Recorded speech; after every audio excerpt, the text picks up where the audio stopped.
Well, the thing is, for me, test battle, I would be putting it on the side of the house, which is like where the satellite is as well for like cable or whatever you want to call it these days.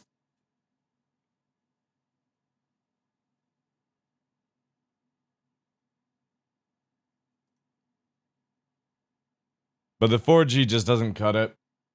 And we're not even in tourism sort of like time where the village will be full of shit, so.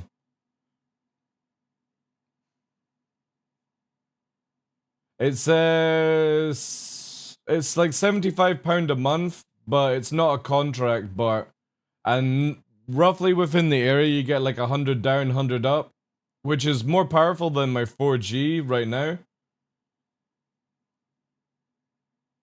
So even if I got like half of it, I'm fine with that. I just need something that's stable. I don't need like anything more powerful, I just need more stability. Yeah, the upstream is really good, yeah.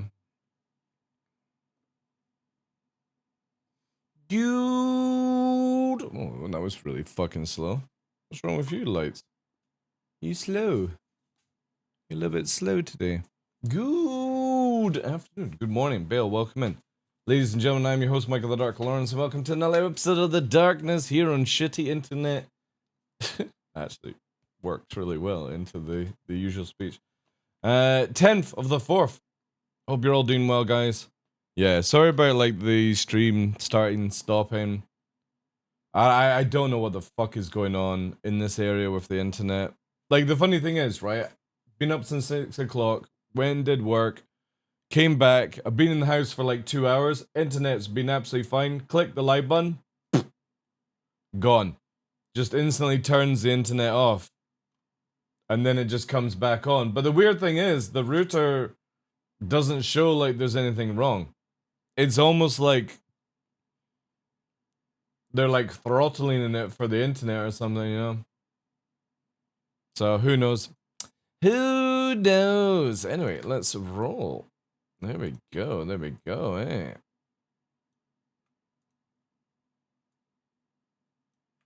This dried. However, guys, I finally played Evo last night. So finally got access. Obviously, been talking about this where getting it for like in Evocati, or like they talked to me like a month ago. 2 weeks after that, signed the NDA. Week after that, got into the thing, and it's been like 4 weeks, right, since they messaged, and now finally able to play it. So last night played Evo for the first time. Obviously, the moment I finished, there was like a patch that came out, and yeah, very very interesting. It's Evo, so there's obviously going to be a lot of like bugs and issues and stuff like that. However, the flying on Daymar, that's the way I'm always going to sort of like talk about it, because obviously you guys know I spend a lot of time in Daymar, all that jazz, blah blah blah blah blah blah blah. And it feels really good. You can already feel like even without control surfaces, it feels like they've faked it a little bit right now. No master mode still, right? Sort of like that. Let me just turn this camera here. It feels awfully off-centered for me. Alright for you guys? Yeah. That's good. I was cleaning yesterday as well. Obviously in 3.23 there's no more master modes. It's just the game, right? But it does feel really, really good. There are some little, like, drawbacks to it. My biggest concern right now is that weapons have far too much speed, far too much range for the way we actually can fly in the game. So either CIG nerfs the weapons and makes them a bit more realistic for the speed.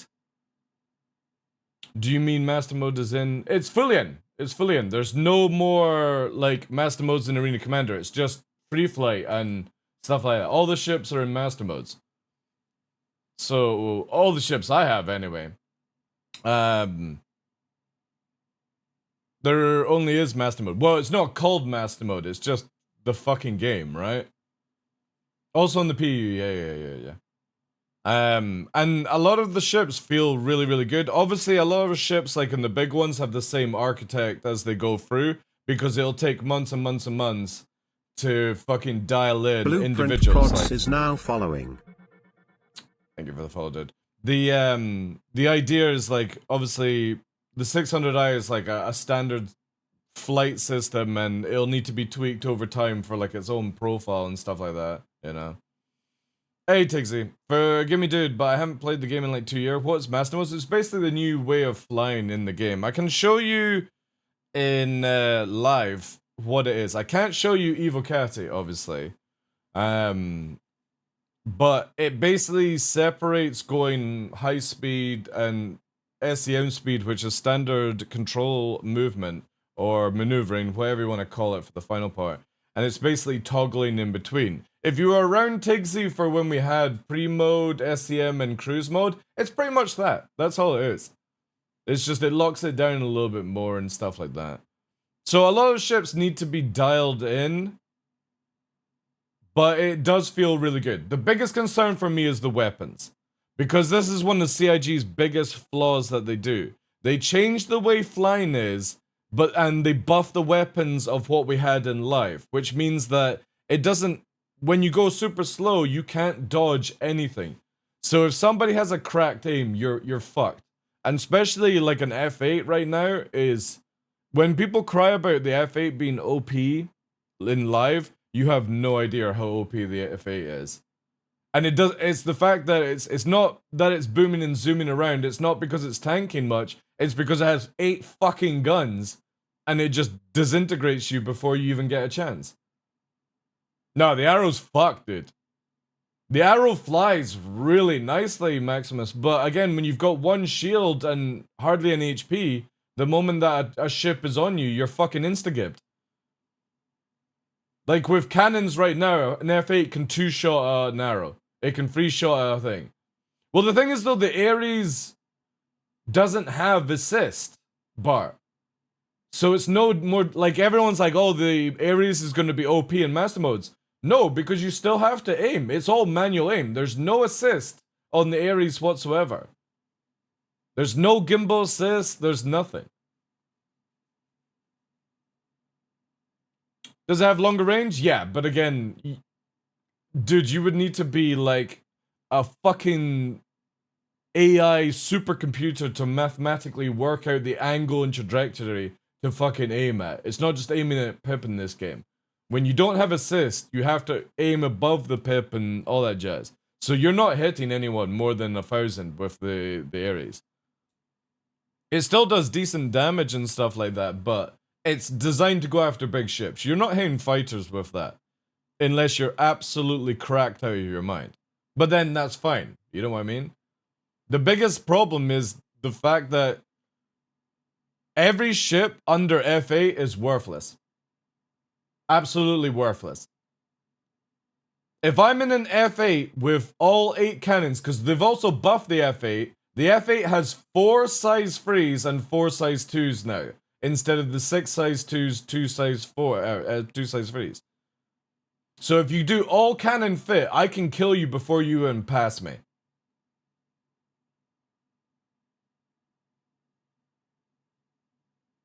I think missiles should be beyond visual range, or beyond, like, you know what I mean? Like, when you're actually looking at a ship, beyond visual range doesn't need to be like 30 fucking miles away, nautical miles and stuff like that. It could just be where, like, you can't see the ship. That's when you would use missiles. The F8 is tanky as well. But again, you know what I mean? Like, if you're in a... Right, so look at it this way. You've got 5 F8s versus 5 F8s. The first F8 that's primed is dead within a second. Because of how much damage, right? But if it's 1v1 kind of scenario, and I know CIG are not focusing on 1v1, but if you're in a Gladius and I'm in an F8, you're dead before you even get around me. Now, should it be like that? I don't think so. I think that the Gladius should be able to at least sort of juke some of the rounds, and it can. It can't do it. The arrow can't do it. If you make one mistake in the arrow, you are instantly dead. And the funny thing is, the AI is so good now in Evocati that, like yesterday, I didn't have my whole controls set up and stuff like that. But whilst I was in that situation, the AI was kicking the shit out of me. Like, actually outsmarting me because it's adapting on the fly and stuff like that.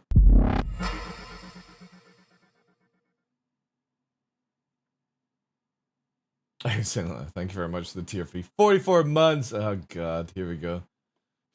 It might not even go through. ハイインザ・ミシティ・ハイランズ、アウトバイザ・パークル・アイランズ、ブレイブ・アーザ・ハーツ・ザット・ビート・ビニース、スコッティッシュ・スキーズ、ワイルド・アーザ・ウィンズ・トゥ・ミーロ・ユー、スタチアーザ・フレンズ・ザット・グリート・ユー、カインド・アズ・ザ・ラブ・ザット、シャインズ・フロム・フェア、メイデンス、一重引用フアイズ。I actually did it pretty well. Here's what I did. W's. Hot take, some light fires should just be cannon fodder. I agree with you on that, Pox, to a certain degree. But if you are trying to fly away from these ships, you can't get away, right? By the time you go into nav mode, you are dead. So it makes a lot of ships redundant. I'm not saying that a Gladius should be able to kill an F8 easily, but the F8 should not be able to just fucking go bang, bang, bang and it's fucking dead before you even make one pass. You know what I mean? So I agree with you that they should be cannon fodder to a certain degree, but you shouldn't be on suicide watch, you know? If you are in a light fighter and a hostile fleet has like, we're not even talking about the Scorpius because the Scorpius is so fucking broken, you have no idea. And I'm not going to go through the details why, because obviously there's a good chance CIG will change some of the reasoning why to it. But let me just say, if the Scorpius goes through, you're all fucking dead before you even see the Scorpius. It produces so much damage. And it's so fast. It's not even funny. Anything Drake is cannon fodder by definition, that's true, yeah. We need a pay to win ship, and that is the F8. Well, the funny thing is, like, the F8 is, it's only like winning certain matchups. If it's F8 versus F8, it's down to the pilot, right? And down to your loadout. If it's F8 versus like a Hornet, again, the Hornet pilot could maybe do stuff, right? But if it's an F8 versus an Arrow, the Arrow's dead. If it's a Gladius versus the F8, the Gladius is dead. Now, to a certain degree, I would kind of go, that's fine, right? But the way I look at it is you can't get around the shots. Because of how much range they can produce, you can't go around to get on top of the F8. It kills you by just stationary and becoming a turret. It does turn super slow, and it's slow as well, so when everyone moans about how fast the F8 is, it's fucking done in speed. It's a Vanguard. It's like a Vanguard, you're like that. If you get around the F8, there's nothing the F8 can do. It can backstrafe all it fucking wants. You can get around it easy. It's just that initial push to get around it, you are literally cannon fodder. Cannons.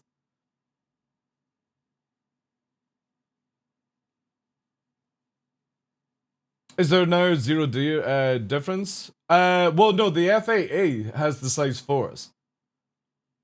They've just basically brought the F8C in line with the F8C that we're getting for... sorry, the F7C that we're getting Mark II. Because you gotta remember that they're both more modern ships. So the Mark II Hornet and the F8 are now in line with how it's meant to be in lore. They've got size 4 guns. So the F8A will have the bigger guns on it and all that jazz and stuff. Yo, Zeus, thank you very much for 10 months, dude. With the Prime. The hype train is coming! But again, that's the sort of matchup I look at.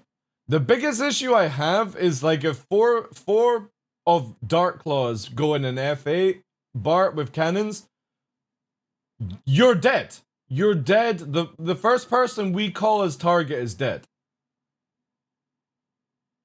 So, is that fair, you know? I have to look at it that way. So the F8C went from size 2 to size 3, only on 2 of its guns. So it's got 4 size 3s, 4 size 2s. And the ones on the wings were meant to be size 3 to begin with. Because the F8A gets size 4. Yeah, I know, it's a very good shirt. Somebody very generous gave it to me, Senala. So if no tuning the moment we get like Idris Flyable, we all become Sea of Thieves enjoyers? Pretty much, yeah. Again, it's in certain scenarios, right? The problem is, the F8 is so good at a long-range platform that all you would need to do is just have you spread out between like 500 meters and then, oh, somebody's on my F8. Another F8 just turns and goes bang, and then you continue on, right? That's my biggest concern, is that it produces so much damage, so much alpha, that unless you are an F8, you ain't... I mean, well, to be honest, again, you have 3 F8s versus 1 F8, that F8 is dead in seconds. Like, it's not even funny. The guns are so overtuned. And it's not because of the damage itself, it's because they don't miss.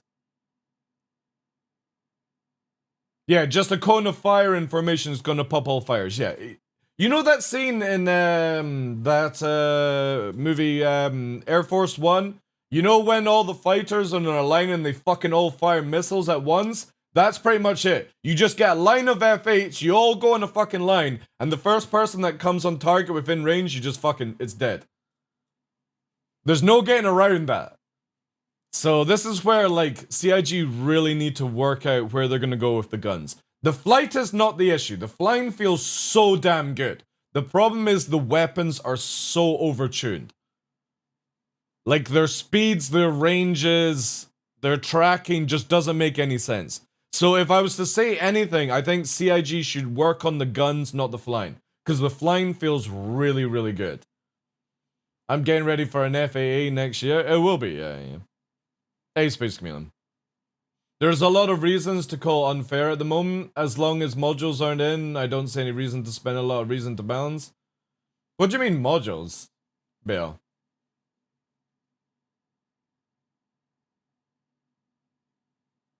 Oh, multiplayer ships don't... Dude, no, not with this. I can... Like, no joke. With 3 F8s, you can kill a hammerhead in 30 seconds. If that. It'd be probably 10 seconds.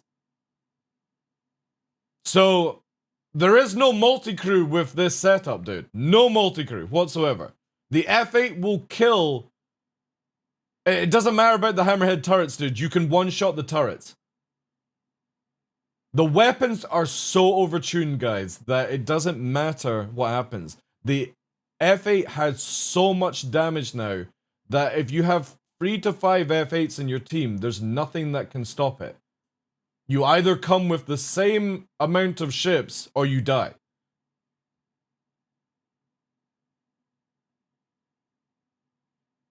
Oh, they won't be able to do that anymore, Bale. The AI are so fucking, like, tuned, and they actually work out your behavior, right? Task Force spam. Again, guys, missiles are not like what you have in live. You can spam all the missiles you want. You can flare them off. It's only server related, right? But it's crazy. Like, the AI are so smart where they start working out your behavior. I think it's just all weapons are like some weapons, like cannons, and it's more the ranges and the velocity, Jonas, that are overtuned. That's it. It just needs to be tuned. That's down to it. Don't call it master modes anymore, guys. Like, there is no master modes in 323. It's just 323. Master modes is just a way to describe moving away from legacy. That's it. Hey, Spike, how you doing? Isn't the behavior just to fly and pitch all the time? Nah, it's not just pitching, dude. It's not pitching. Pitching to aim or gain around and stuff like that, sure, but it's really not. Is there free QT jumping, or are we still constrained? We're still constrained. The new quantum stuff. So the new quantum stuff is not in. The new sort of UI is half and half in. And control surfaces is in, but not fully in, if that makes any sense. Like, there's no stalling, there's no lift, but there is huge atmosphere conditions now in the game bar. I was on Daymar, and literally as I was rolling, when I let go of the stick, the plane or the ship still rolls over. Like, it's insane. So as you're flying, if you let go of your stick and you've not leveled yourself off, you crash into the ground. Which is really cool. Obviously, if you grab your stick and or your mouse, regain control, that's different. But if you literally just fucking fly in a straight line and you don't have yourself perfectly centered and you let go, it drifts off like this. Or dives down. Nose flying is very difficult as well. Also, if you try to do certain like backflips that you used to do, Bart, I did it last night, and no joke, I've never had to actually shit myself and regain control. Like, normally doing a loop-to-loop is fine, like if you do it aggressively, but I did it aggressively and I nearly smashed into the ground, even though it was super high up and because it just stalled out and did weird shit. So that's kind of cool, but again, none of those kind of movements will mean anything if you can just give somebody a 1,000-meter range. You can do all the Top Gun shit you want, you're still gonna get instantly killed by these range guns. And that's it. Because you know that it's overpowered when the AI is fucking spanking you. And I really like it that the AI spank the shit out of you. You know how you would go in and fight like 10 AI and you would, who fucking cares? If you have 4 AI on you, you're fucked. You are absolutely fucked. You know that the 2 friendly NPCs that you get in Arena Commander, the Warlock and the other one, those motherfuckers can kill. You can actually just sit back and let the 2 AI fucking kill. Long as they don't go down, and if you take a tanky ship, those 2 AI will win the match for you. Master Modes it is beginner friendly, dude. The weapons are not beginner friendly. Master Modes is about flying, guys. It's not about the weapon balancing. Right? It was never about the weapons. They have to dial the weapons in now. That's all they have to do. Oh, dude, Warlock of the Art. But I think that's really good. I think it's good that you have to deal with the AI like that. Again, Master Modes, it makes it very easy to fly, which is what it was designed to do. The problem is the weapons are so overtuned for what they're trying to achieve. So all CIG has to do is dial in the weapons. They don't have to do anything for the flying, as far as I'm concerned. It feels really fucking good. I can't show you it, but it feels really fucking good. It's just the weapons are just far too overtuned, and that's where you then see the AI clapping the shit out of you, because you can't dodge the AI's fire. You can't do any maneuvers to get away from it, so it is literally hitbox versus hitbox. And that's a bit boring, I think. But, no joke, you can now go, like, obviously if the AI translates over to the servers, right? It's gonna be whatever. But, for the first time, guys, and this is, like, for me, you guys know I'm about PvP. It's the first time I actually enjoyed PvE in Star Citizen, because it actually felt like I had to think about it. It's not just going, die NPC, die NPC, die NPC. You're actually having to be like, oh shit, this is the priority target. This one actually is doing more damage. Kill that one. And it's like, alright, this one's doing around, flying around. I'll fucking ignore it and stuff like that. So that was actually really cool to experience, where you had to think about PvE. And I'm very excited about that. Thanks for the follow, dude. But also, a lot of people are gonna cry, like, they're gonna be like, how can I play Star Citizen when the AI is so OP? You should not be fighting that many AI by yourself. That's the way I look at it, right? If you're up against 5 AI, it's the same as being up against 5 players. You just don't do it. Or it doesn't matter about you can say get fucking good, but when you're riddled with rounds, they have near perfect accuracy and they outfly you because they're just able to do shit faster than you can process it. It's not about getting good, dude. It's the fact that you just should not be doing certain things in this new system. You do not take on 5 ships unless you're wanting to take damage. Like, you're gonna kill the 5, but you're going to be damaged in the process, right? Yeah, but again, if you say good to the people on the internet, Pagan, they're not going to think like you, where it's situation awareness, tactical, and all these things are applied into skill. They're going to be like, oh, I'm flying around and shooting. So you just got to word it better instead of just saying get good. Should be, like you said in the second part, tactical planning and maneuvering, right? Get smart. Yeah, that should be it. Get smart is how it should be. That's actually a good way to start advertising. It's not about getting good where you're good at flying and you're good at aiming. That will obviously speed things up. But you need to be really fucking smart on how you do things.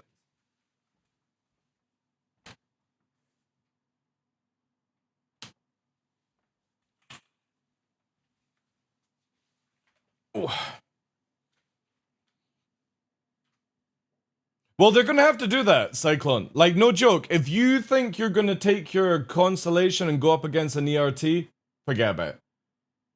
You might do it by yourself, but you're going to go and repair, and when they put the new repair changes in, where it's not just like 100 UEC or 1000 UEC, when you're going to do a mission that gives you like 35k, and you have to spend 20k on repairs, you ain't gonna do it solo after that. You know? And I think that's how I think it should be, personally. And it shouldn't be just dropping torpedoes, because no joke, if you think you're just dropping a torpedo in an eclipse and fucking warping away, nah. You're not. You're not fucking doing that in an eclipse. The moment you go into SEM speed in an eclipse, you're nearly dead with the guns. You need like somebody to bait and then shoot and stuff like that. So I think it's really cool. It's going to stop a lot of the cheese, which I think is a very good thing, you know? Well, yeah, exactly. You shouldn't be just using them for ERTs and stuff. So, yeah, there's a big shakeup. Obviously, it's not going to be completely fleshed out and working exactly how we all want it in when we get 323 live. But I would imagine by the end of this year, oof. I even sent a message to like Kay Winter and I said, this is the first time I've ever felt like you actually have an atmosphere. You know, atmosphere was just feeling so fucking good. The UI is a bit weird. The TVI is missing, like where you can't see it. A lot of people are, this is just Evo, yeah, as the title said. It's just into Evo. A lot of people are not going to be happy with their low flying. That's for sure. A lot of people are going to be very, very upset. You know all the guys that do all their fancy, cool-looking tricks? Like where the ships are spinning stuff? That is fucking gone in 323. You might be able to pull off one, but you ain't pulling off 5 feet off the deck, that's for sure. You will be dead the moment you try it. Because again, when I was doing these tricks, and I'm doing it my normal, where I take like 2 or 3 times the height, I was nearly hitting the deck because of it, you know? It's insane. And this is without the control surface system in the game yet. But also, if you think you're fucking flying around nose diving, you're able to do that, but you're gonna go so fucking slow. Because the front engine pushes you into the ground, as I've been saying to people for fucking months now. You'll still be able to do it on certain places like selling and stuff like that, but the moment that the full system is in, yeah, big difference. What are your thoughts on how they should tune it to make it feel all ships feel different given the compress speeds changing? It's too early for that, maximum speed. It's too early for that. CIG need to do the weapons before, like, sorting out some of the major speeds and stuff like that. That's gonna take a long time. Again, 323 doesn't have the new quantum system. It doesn't have the new control surfaces. It has a little bit of both in, but not the full stuff. So tweaking ships is literally, you might as well sit back and be like, oh, well, the Arrow is going to be shit for 323, but it might be actually good in like 2 years' time when they've actually dialed in all the numbers. It's impossible to say because the Arrow is in light fighter profile. The Gladius is in light fighter profile. Then you go into medium ships. They don't have Arrow profile, Gladius profile. Or maybe Gladius will probably have Gladius profile now. But it's the same when you go into like 600i and like a Caterpillar. They're just part of the big ship profile. So wherever their engines are positioned, it goes for the IFCS that way. There's no like, I've got the 600i profile dialed in, right? Well, that really won't be able to be determined, Bill, until, like, Maelstrom is in, you know what I mean? And engineering is in. Because right now, it's still, ships are just HP boxes, right? And you can disable turrets, like, you can disable turrets really easy if you're a crack shot. CIG wants ships in an archetype system. Yeah, so basically you'll have like 600i is part of the large ships vault is cool, but then eventually it'll have its own division called 600i, which is a large ship category, but it's tuned for 600i. We're not going to have that for a lot of ships for a while. You'll have all your ships in the new system under like the large ship or medium ship or drop ship or whatever they've got as a category. But it'll take CIG a long time and a lot of feedback to dial in the individual, like, steps for each ship. So a lot of ships will feel shit for the time being, right? Yeah, to get it out into 323 as soon as possible, yeah. It's not in Evo just now. I had a look, but it's not in Evo just now. I couldn't see it. Again, Evo has like a certain thing, like where you go and test certain things and blah blah blah blah blah. Also, I had a bug where like it's been fixed in the current patch, but my mouse kept disappearing and now it's back now. So, oh, one thing I will say though, the new interaction system. Obviously, it's the first time I've ever tested it. The new interaction system by just pressing F on lifts and getting into your ship. You just go to your ship, right? You look at the pilot chair and you just press F and you get into the ship. There's no more holding down F and fucking dragging it down to find the right button. And when you're trying to get into Evo, you just, when you're going from EVA into it, you just press F as well. It's like one of the best fucking features, just being able to do that.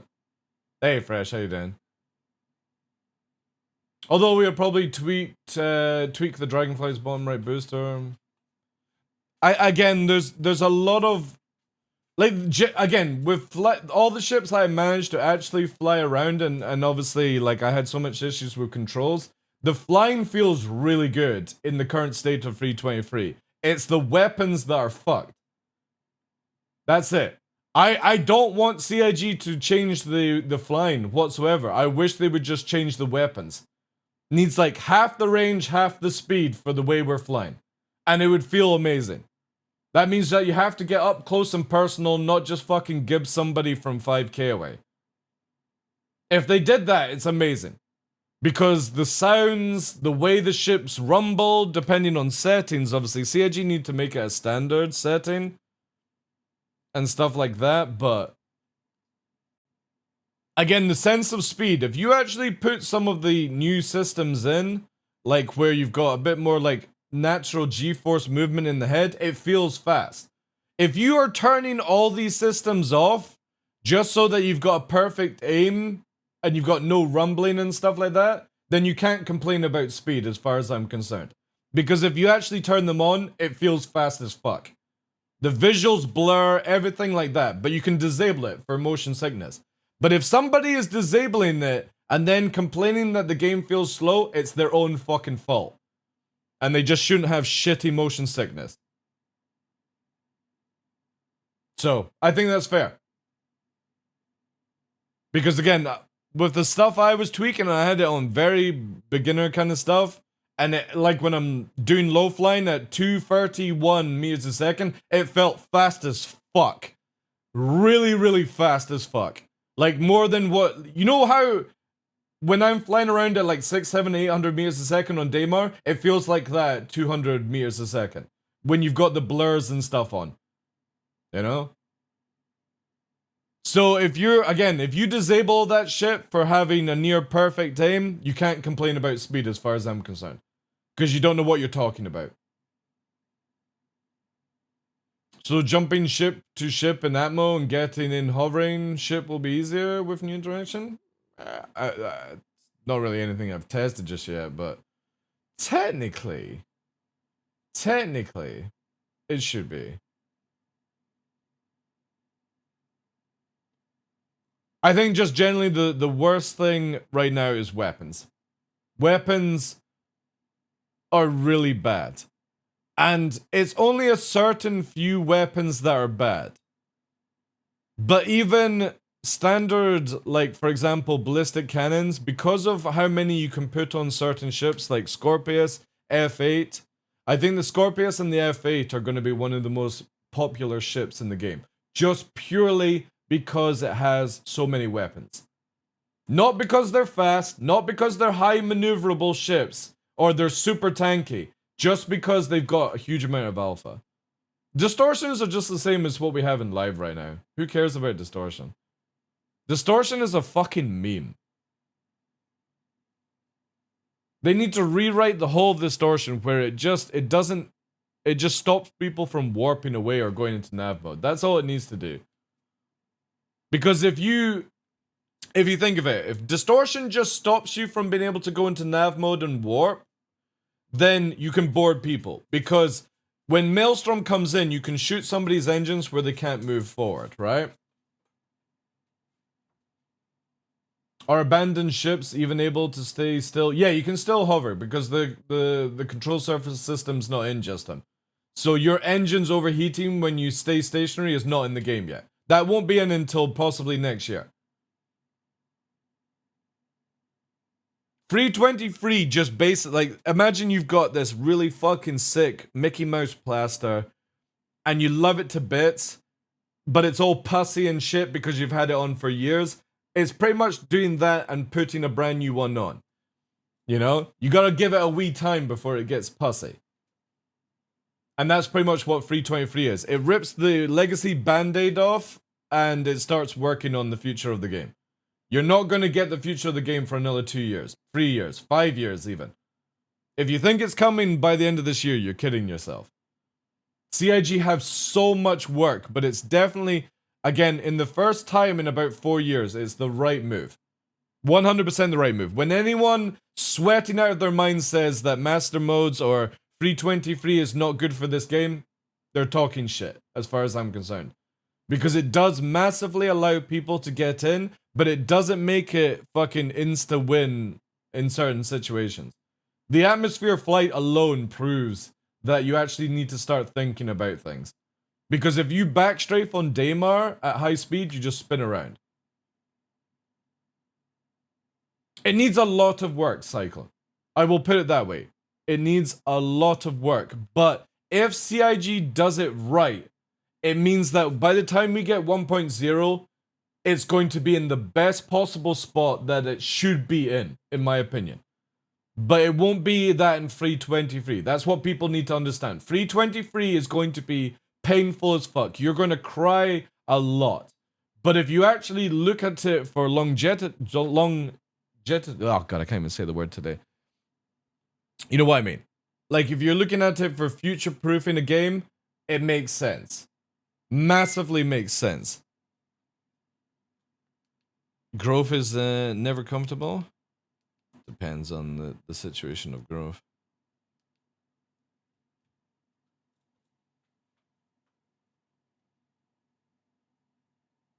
But I think it's awesome, man. Like, I can't, like, no joke, chat, I was nearly, like, if the internet didn't come back on, because obviously when I turned the stream on, the internet didn't, I was like, that's fine with me. If I can't stream today, I'm going back on Evo Kati. And fucking test shit out, you know? And all these people moaning about fucking dynamic crosshair, they don't know what the fuck they're yakking on about, chat. It doesn't give you any advantage, it just allows you to see where you're possibly fucking aiming. But if you're running around with that dynamic crosshair, it's like fucking this. You have to stand stationary and wait for it to settle down and then go blap. If I do this, an iron sight, I can kill somebody 5 times faster than them waiting for dynamic crosshair to fucking settle. It's so funny. It's really, really good. And for the glint nonsense, it's not even worth like caring about. It really isn't. It's actually so fucking subtle that I'm fine with it, right? It's not even as bad as Battlefield. Like, you can barely fucking see it. You would need to have a magnifying glass strapped to your fucking monitor so you could see this shit that people are crying about on Spectrum and Twitter and all that stuff. They actually have no idea what they're fucking crying about. Again, the dynamic crosshair just basically shows you where the barrel is moving, that's it. But if you're running and shooting, good luck at fucking, like, unless you iron sight and do the breathing mechanic, you ain't fucking aiming for shit if you're running around. You can run around in heavy armor, I tested out quickly. Heavy armor and you're running around and the fucking thing is like that. You're holding the gun, it's just fucking, it's actually quite annoying where the crosshair is going because it's like that. You're like, oh, fuck's sake, do I really actually want this? Lucky there's a toggle button for toggling on and off. Because at some point I was like, I might actually turn it off. I thought it was pretty cool when CIG showcased it, but it is a bit annoying. Like if you're somebody who brings up the iron sight or the scope, yeah, turn dynamic off. It'll just piss you off. Better than having a rock hidden sniper. Oh yeah. Yeah, hiding under the rock where you can't be shot or dropped a bomb on, and yeah. Yeah, oh dude, the amount of keybinds in the game are insane. You can make, right, you can make the pips fade, chat. There's a button to, like, make dynamic crosshair disappear. You have the ability to make pips go bigger, and nameplates go bigger. It's called gunnery mode. And you also have the ability to make pips fade. The problem is that the pip fade is on a default, and it's very annoying.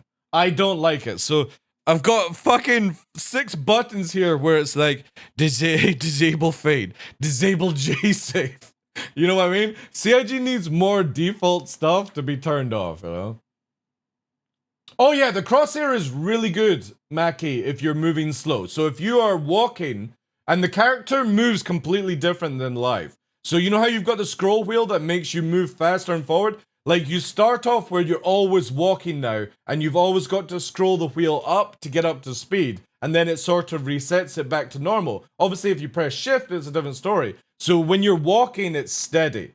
But when you're running around, it's fucking bouncing everywhere. So when people are like, oh, they'll just be able to run around a corner and stop, when you stop, it's like that.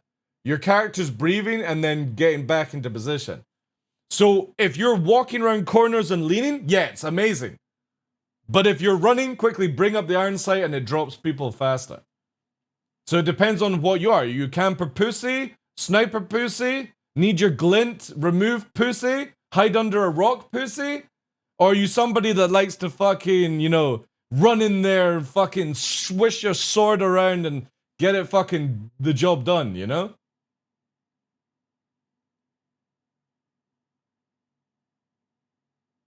Yeah, it just basically makes the pip go bigger, but the problem is, though, it makes the nameplate of the ship you're fighting get bigger as well. So I think if CIG want to keep that system, they need to make it where it's just the pip that gets bigger. The nameplate doesn't need to get bigger. But precision mode is not in yet. It's just this, you've got zoom and you've got gunnery mode. Gunnery just makes the... I don't know why they just don't make it where it's like enlarge the pip mode. You know? But there's a lot of fucking extra controls that you need. What you want to do is set up keybinds, and then you want to set up like voice tag, and the moment that you get into your ship, go turn off shit mode. And it turns off auto fading pips, it turns off other things and stuff like that, you know? Is there any FPS game with the crosshair system? Just a question. Well, you can do Arena Commander, you can go and fight NPCs at bunkers, and you can use the, Oh, you mean another game with the crosshair system? Yeah, like there's loads of games that have fucking crosshairs. Like Warzone has it, Call of Duty has it, Battlefield has it. The difference is this is dynamic. So, you know how like you normally have a crosshair on the screen and it sort of just, it doesn't move? This one dynamically moves. It shows you your character's breathing. So if you're running around and you've got your gun out, the dynamic is going fucking crazy because it's showing you that the front of the barrel is moving like this, right? Oh, dynamic. Arma would be the only thing that I could think of that has dynamic crosshair, right? If they don't, some monitor have it as... Yeah, exactly. I can turn on a crosshair on my monitor. When I play Sea of Thieves, I turn on the crosshair because there's no sway in the game and I just fucking blap people, you know? A lot of monitors have crosshairs. Yeah, it's slave to the barrel. 100%. So again, if you're running fast with your gun and the dynamic crosshair is going fucking nuts, if you stop and shoot, you're like that because the character is trying to wind down. So again, taking corners instead of like Call of Duty, running around and fucking 360 and shooting somebody in the face and then running away again, right? That's out the fucking window. You want to be leaning around corners and going, bah, bah, bah, and then walking down a hallway and checking your corners and stuff like that, right? So it's a lot more like Arma, Tarkov, maybe even throwing like America's Army, where you have to just stop running around like a lunatic. You can do that if you want, but that's where I would suggest you have a melee weapon instead. Because you ain't aiming with dynamic crosshair. You'll be able to put some rounds in somebody, but if somebody iron sights you, you're done. You're absolutely done. It's not even a competition. Because if you start firing an FS, the dynamic crosshair just goes fucking everywhere. You know how like some guns you can just go like that? Like the Demico, right? You just go brr, brr, brr, brr, brr, brr, brr, brr, brr, and it's like pinpoint fucking aim. Now it's like that. And you have to just steady your shots, do little bursts and stuff. I generally think it just makes the game a lot more enjoyable than 360 fucking running around no scope LMGing, you know? Yeah, that's pretty much it. More tactical, less... So, all the people that have been moaning about it, without even playing it, the moment I played it, I was like, yeah, this actually makes sense to why they're doing it. This takes away all the shit that I don't like going in Arena Commander and dealing with somebody who can run a fucking marathon and then just stop and pinpoint shoot you through the fucking head. It's just good. It's the same with the flying. The flying feels so good in atmosphere. It's just the weapon worry that's the issue right now. Oh, it's a lot more immersive. And one of the biggest things that I forgot to try out, chat, I forgot to try out the new EVA. That's on the list tonight. I was running around trying to get like the basics done and I was having so many issues because I didn't have the ability to see my mouse. Chat, when you don't have the ability to see your mouse in the game, the mouse icon, that's hardcore mode. Anyone ever fucking moans about the Star Citizen not being hardcore? Just disable your mouse icon. That's it. If you don't have mouse icon, trying to get through the menus, trying to change your MFDs on a ship is hardcore as fuck. So that slowed me down a lot. However, the patch that went out when I went to bed has fixed my mouse to a certain degree. So I'll be able to do some proper testing tonight. But yeah, I'm desperate to try out EVA. I didn't do that. I was straight to Daymar, straight into an arrow, trying to see what the stuff was like. Gonna massively complain about the TVI to the CIG department, because whoever designed the TVI for Atmosphere, really bad job. Really bad job. You can't fucking see it. And I don't understand where you've got such a good version of TVI in the current state of the game and you've gone and made it goofy shit, you know? Requires a full. All right, okay, so it's still in it. I didn't have that this morning, Blue Manx. So I managed. Also, I managed to export my settings, which was hardcore. Like that was a pain in the ass. All right, so I must have just been lucky then this morning.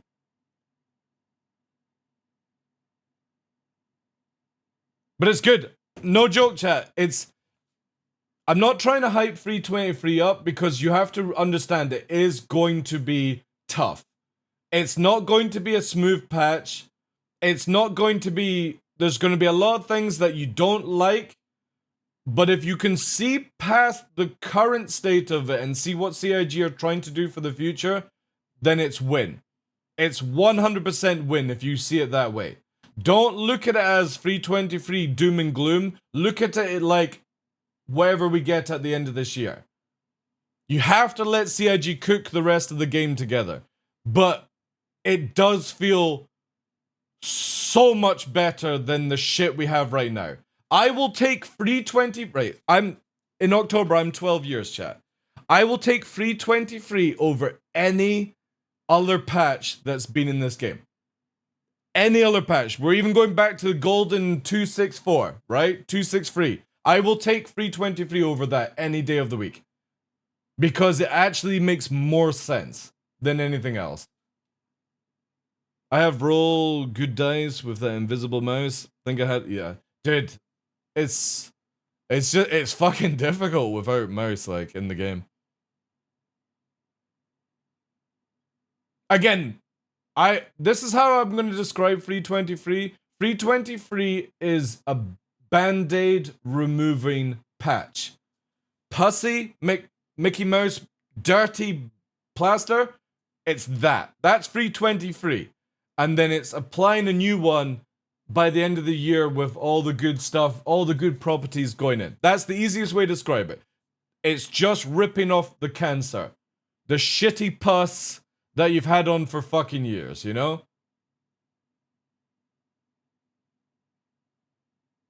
No, not mind controlling, no. No, again, it's not like 110% hype. It just feels good, Pox. That's it. It just feels like what the game should be. Fun to get into, fun to play, hard to master, and you have to find your own skill level in that process. The skill ceiling has not come down, as far as I'm concerned. It's actually gone up, if the way you look at it. Because instead of you just being good at... Avenger Unknown raided my stream with 60 views. Avenger Unknown, thank you very much for the raid, dude. Appreciate that. Can we get some hellos in chat, guys? We're just basically discussing 323. TheDarkLaw! Welcome in, guys. Welcome. Thank you very much for that, dude. Can we get a shout out, moderators? If not, I can get it done. Actually, I can get it done. I got it open.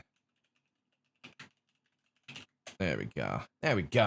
Go and drop a follow. Actually, here's a question. Am I even following you, dude? Oh, I'm not even following. I'm dropping the follow, chat. There we go. Oh, that's a cool fucking... That's what's like a face of... What's his name? From Marvel, the... Or is it the DC character? What one am I thinking, chat? That image there. That's actually a really sick image. Lobo, that's it. Yeah. It looks like fucking Lobo. Is that DC or Marvel? That's cool. I like the different little banners as well. Yeah, guys, go and drop the follows. That's sick. I do like. I'm a big fan of good artwork. Rogue energy as well. Awesome stuff. Thank you again, dude. Appreciate that.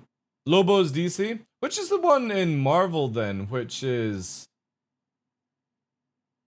kind of like that. Is it wait, is it the symbiote king or whatever? Trying to remember what that one looks like. Anyway. Lobo's cool. Appreciate that, dude. Good time to practice sling loading cargo in VR? That'd be kind of cool, yeah. Where was I at? Yeah, so again, CR is not mind controlling, dude. I actually just see that this makes a lot of sense after you've played it. The Crow. The original Crow. Not this new Crow coming out with shitty fucking mascara. Like, oh god, no. I won't be watching this movie, chat. They're redoing The Crow, and it's not The Crow as you know it. It's like... It's so bad. It's so bad, man. And it pisses me off, because Crow is like one of my favorite movies. Dude, thank you very much for the brand new tier 1 sub. Can we get some W's in chat? Thank you, dude. Brandon Lee is the only Crow yet. No, Crow 2 and 3, nah. Put them in the bin as well. The original Crow is such a good movie.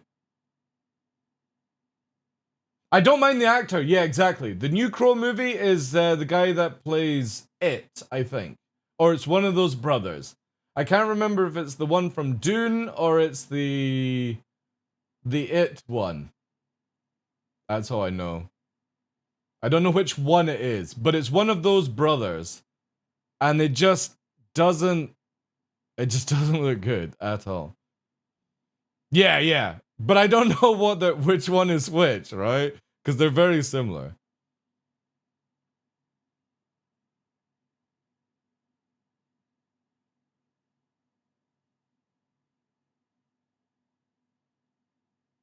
It's not his fault, it's just no Brendan Lee. Yeah, it's no Brendan Lee Crow. But we'll see how it turns out, right? It just looks really bad from the trailers. Maybe there'll be like a different ones and stuff like that. But yeah, if anybody's got like questions on Evo, obviously I'm able to now actually play it myself and do certain things. Obviously I didn't have much time to do many things, but I tried to get through last night as many of the complaints that I've seen, which is like glint, dynamic crosshair, and how certain ships are flying, and I'm like, these are not even worth a cry, to be honest. Right now, the only concern I have is the weapon systems for ships. They're just... Some weapons are so overtuned. And that needs to stop. Does Evo itself sort the funnel into testing? That's what they do, or is it more open? There's like focus group to do Cyclone, but obviously I've just got access yesterday to try it out, so it was basically getting in settings, and obviously I didn't have time to go and be part of any focus group or whatever, so I just pretty much went through all my notes quickly, what I could do within like a couple of hours, and that was it. But you can pretty much do what you want to a certain degree, but if they're like, oh, we're wanting you to test out like jumping the pyro gate, obviously that's not on the case, but if they want you to do that, that's what you would go and do, right? Did I fight NPCs? Dude, NPCs in bunkers and in the... Dude, well, they're fucking cracked, man. This handsome bastard, an evocator. Oh my, hello there, tiger. Thank you very much, Thunderviz, dude. I've got the full spreadsheet on specs, G-forces, the link I can show you. Oh, I think I've got that one and stuff. But yeah, you can drop that in chat. You'll need to have a permit though. Let me get you a permit.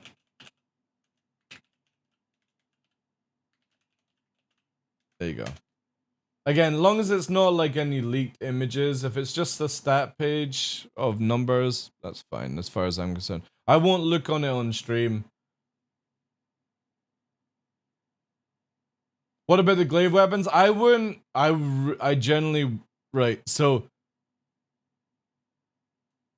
I wouldn't give two shits about the glaive for the time being. You want to care when you get the new glaive. The current glaive is not going to be good in Master Mode.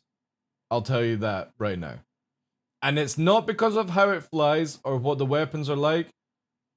It's because it's such an old ship design that it doesn't work in the new system. You need the new ship to be able to do it. So I would probably put your glaive down for the time being. Unless they do something with it. But I think it's just because of the design of the ship that it's fucked. I mean, combat pilot NPCs, they got nasty for sure, mostly because they can hit you from far away, they don't miss an SM. Yeah, exactly. But they also gang up on you, Blue Manx. So whilst you're like trying to kill one on your face, two of them will happily sit behind you, and when you turn around for them, they swap their roles. It's really good. The AI actually starts flying like proper players, you know? Which I want. I want it where when you're fighting AI, it feels good. It feels like you're actually fighting something of worth, you know? It's lovely. A lot of people are going to cry about dying to AI, but there we go. Like, you shouldn't fly your solo Connie up against two hammerheads anymore, right? Or like multiple fighters. You're just going to die. And I think that's a great thing. I think the game should be more about doing stuff with more people. You probably were timed out because of it, Ship Club. Type something in chat quickly, dude. Obviously, you'll get like 4 seconds. Type something, Ship Club, and then I'll give you another permit. Now, post the link, dude. Hey, yeah, Astro, how you doing, dude? Let's see if this... Oh, yeah, this is the... Yeah, again, I'm not going to show it on screen, but as far as I'm concerned, this is not, like, leaking anything. This is just numbers, and all these numbers are definitely going to change over time. That's a guaranteed, so it's whatever. Is the patch any good? It's a typical evil patch. It doesn't work. But when you actually see it work, Scarlet, for the future of this game, yes, very good. I'm not going to hype 323 up. It's going to be an absolute cancer dump. You won't enjoy it that much, but in the future of the game, I think it's the right move for like 1.0. 100% I think it's the right move for 1.0. And as I said to people earlier on, Scarlet, I would rather play 323 than any other patch that I've ever played since the beginning of this this game development. Even free, if I had the ability to go back to 263, 264, even I would choose 323. That's how much I think it will be good for this game for the future, not for the current state of the game. 323 is not good for the current state of the game. The future of it will be, though. How do you think they're going to address bed logging in general? From what I heard, bed logging is only going away for... I heard bed logging is going away for good. I don't see... Well, you have to think of it. You shouldn't technically need to bed log, because the idea of the game is, say for example, Caveman, I go to Daymar and I stand on Shubin, right? And I log out the game, my character should appear back there when I come back like a week later, right? So, you know what I mean? Like, the way I look at it is they should keep bed logging just to make the ship safe, you know? No, devs, that's one of the major things that I didn't get time to try out. It's what I'm going to be... The moment I finish the stream today, which I will be saying to you, chat, is going to be a short stream because I want to get my ass into 323 where I can start giving my type of feedback to CIG. Because I guarantee you there's not been anyone that's fucking done this feedback because nobody flies Daymar like I do. And it's these sort of small tweaks that will help CIG balance out ships in the future for atmosphere. I'm gonna let the sweats deal with the combat, the PvP, all that kind of stuff, but when it comes to general flight, I don't think many more people do more than I do. And that's just 10 into hours hard... later. 10 hours there, yeah.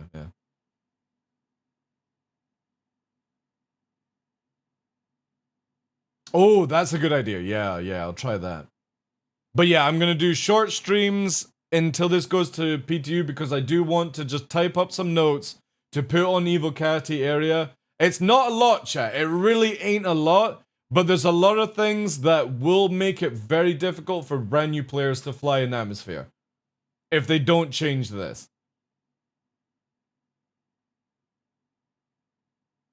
They need that, and you relaying the info to other low flyers who don't think, oh, dude, it like, I will say to you guys, if you are a low flyer that doesn't fly my style, start learning my style. And that's not to be like promoting and stuff. The shit that you do in live, you can't do in 323. You can do some of it, but you're gonna have to go super fucking slow, and it just looks so shit, right? And also doing certain maneuvers will literally make you collapse into the ground at certain heights. A lot of low flyers are going to cry in 323. A lot. It's not necessarily where they won't be able to fly with their noses down. You can still do that. You just have to go slower, or you have to go to different moons and stuff.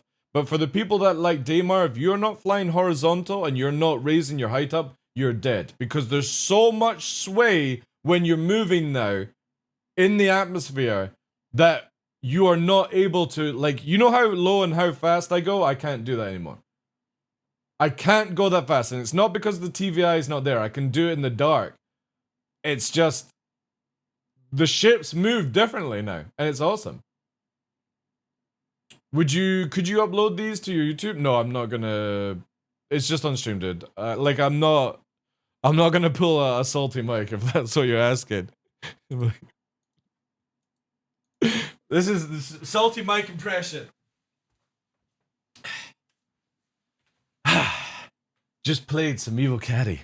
It was dog trash.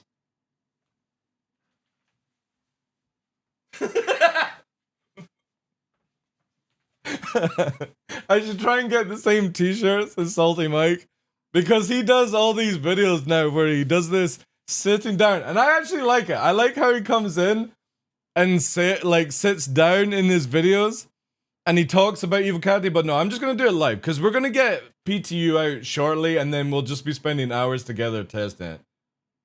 Do we have an atmospheric interface now? No, it's Astro. It's like no joke. Right. You know how we have our UI just now, and it sort of works. It looks really goofy. I don't know why CIG didn't keep with that. They've got half and half now. So the on your alt meter, you actually have an alt meter now, which is really good. So you know how it used to be where it showed you like 70,000, 80,000, and there's a fucking ladder going up and down. Now it just gives you one number. That whole bar is gone, but it's like an abortion of UIs. It's like a little bit of the new UI, little bit of the old UI, and then there's something just fucking roaming around, you know? You've never liked Soy Mike? He's a certain kind of flavor. It's like people that don't like Marmite or Vegemite and stuff like that, you know? He appeals to certain people. I have a lot of respect for Mike. Maybe not with his way of doing things. That's up to him. I have a lot of respect for his work, the amount of work he puts into his content. So, again, his content might not appeal to everyone. I personally can sit and listen to Mike all day. I get why people don't like it, but what he does with his stream, then he does his YouTube, then he does a podcast, that dude works his arse off, and you cannot but respect that.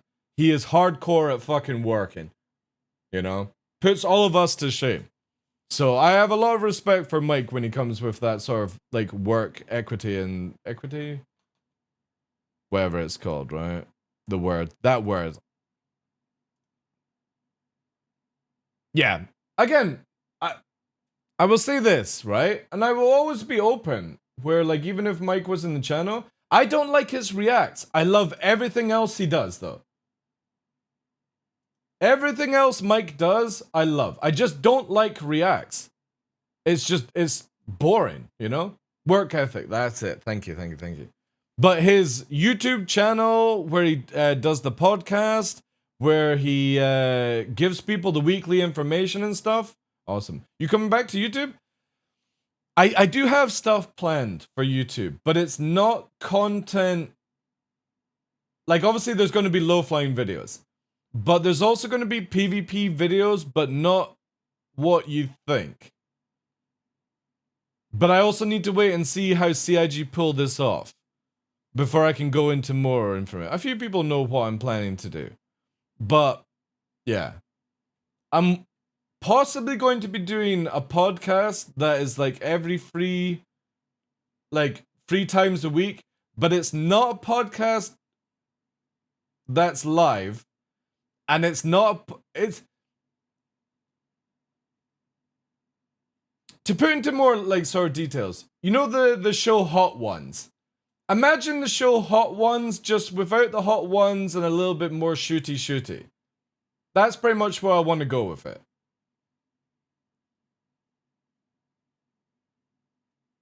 I kind of like Star Citizen twist. Maybe even throw Hot Ones in. I don't know. We'll see. I just want to do something that nobody else has done, basically. But I also don't want to do like a big podcast like what Mike and Burks and everyone else has sort of done. I want to do it where it's like 15 minutes, you know? 15 minutes, 3 times a week or something like that.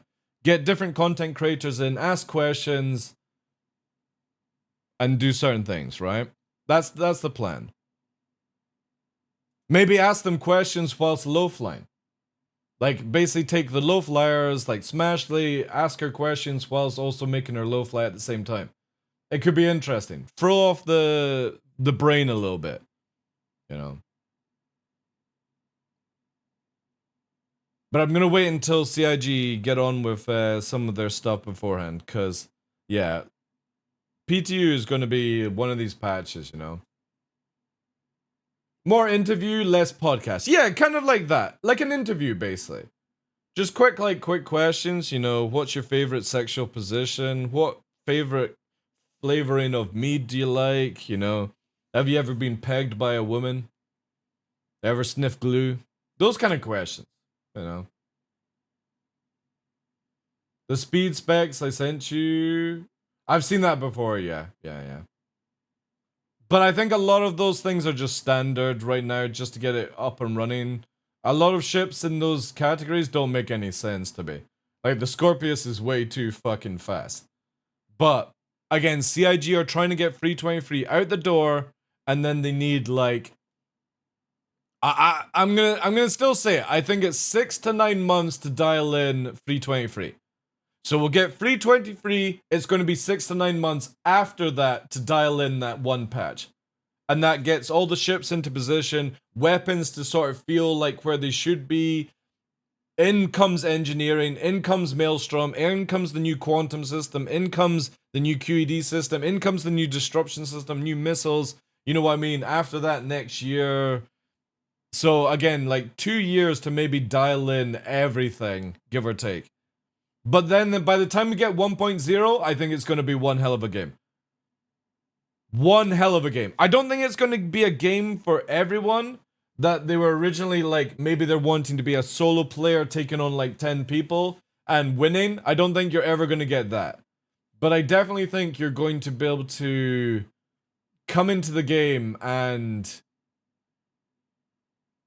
just have a shit ton of fun.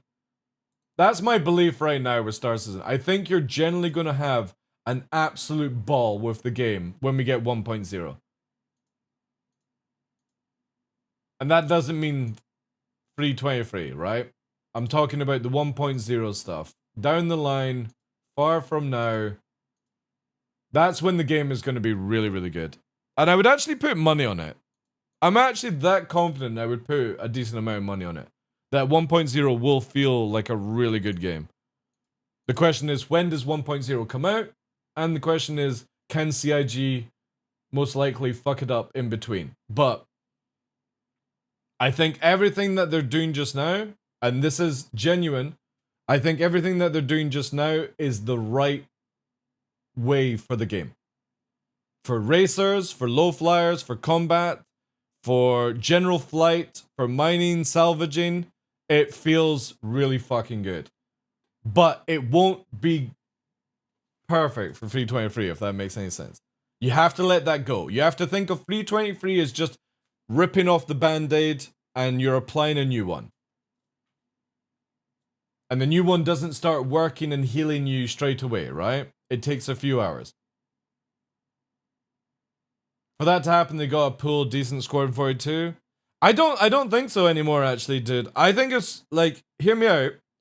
I think if Squadron 42 fails, Star Citizen will still be very good.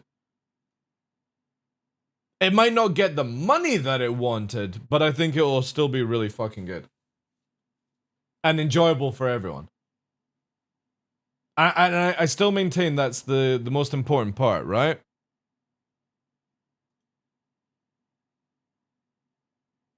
That's the most important part in any video game. It needs to be fun for everyone. The workaround for racers is to set a route to remove QT markers and then enjoy nav mode racing. I think that will change, Echo. Like, again, that affects low flyers to a certain degree as well. I personally think what CIG should have done was you go into nav mode and it's just basically you go into nav mode, right? You get fast, you have all those systems, and then I think it should have been where you press another button to bring up the quantum system. Or you hold it down to bring up the quantum system, align and then let go, and then you warp like that. That's all that CIG had to do. And the problem is, like, the UI is just... It's just an abortion right now. Abomination. It's like half of the new stuff that is meant to fix all this issue and half of legacy that doesn't help at all. It's just so bad right now. So if CIG can do that, and the funny thing is, before I was even Evil Catty, somebody came to me and told me about this, Echo, and I went straight to Yogi and I was like, dude, if you have it where you go into nav mode and you see all these markers, there has to be a button to toggle that view. You can't expect people to nav round with a UI up saying you're in navigation quantum mode and you see all these markers in front of you, even if they are small and shit like that. It needs to be where I can sit back and fly. I shouldn't have to go into third person to have a beautiful view whilst I'm traveling.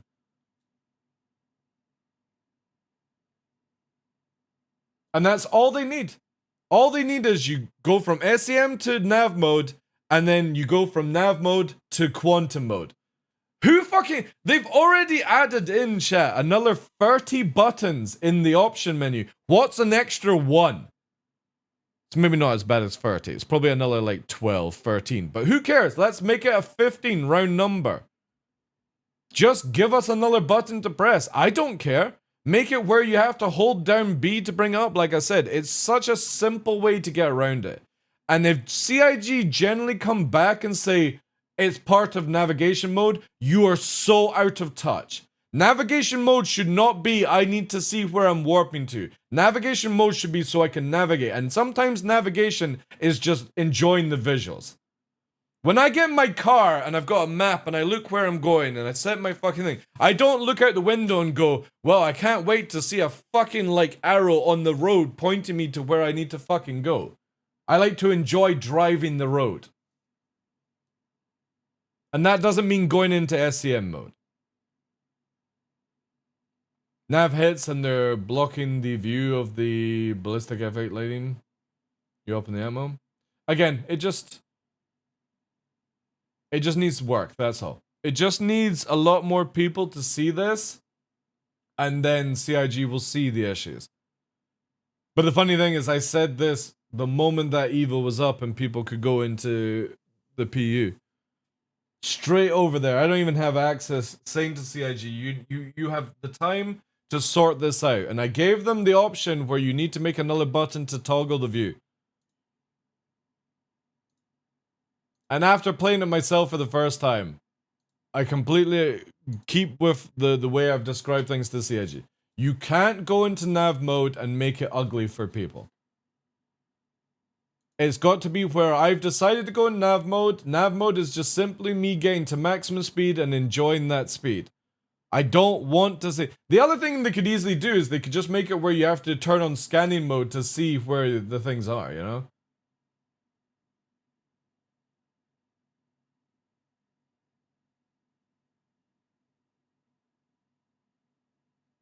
Yeah, but the problem is when you go into nav mode, like, say you're on a planet, Danstar. When you go into nav mode, you see all the OM markers above you. Obviously, like, if you fly in a certain direction, it's not there. But when you're turning around, you see all these markers appear. I just want to go into navigation mode to fly around the game. If I want to quantum, I bring up another system. A quantum, what do they call it when, operator mode. Quantum operator mode. That's all they have to do. Just shift it over to quantum operator mode. Make me go through the timer to SEM to nav mode. I'm completely fine with that. Keep the way that nav mode flies. I'm completely fine with that. Just get that shit off the front UI and stuff like that. No, they'll do it very fast, dude. It probably won't be sorted for 323, but a lot of people are going to complain about this when they get PTU. A huge amount of people are going to complain about it. So CIG, I've got the time now to start working on it. I'll be back in a sec.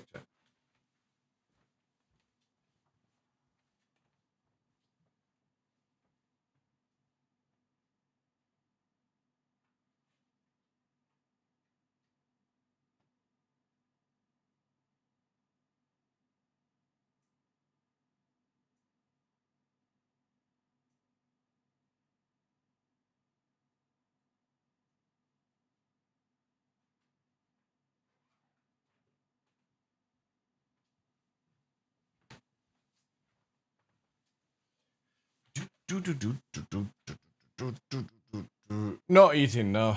I would love to be eating, but hey, no, I'm good. Thank you very much for the 40 months with the Prime. Not a chair stream anymore. I was back in time. A minimalistic HUD view versus your yeah. We also got to remember that maybe in the new full system of the helmet UI, you can disable it, right? We have no idea what CIG are working on, but until we actually get that stuff, CIG needs to make it where when you go into nav mode, you just go into nav mode, and then you bring up warp mode to warp to an OM, like you do right now, bringing up the quantum system. They have to do that because it makes more sense to racers, low flyers, and just general flying around. You know? They've taken away a huge amount of that because of it.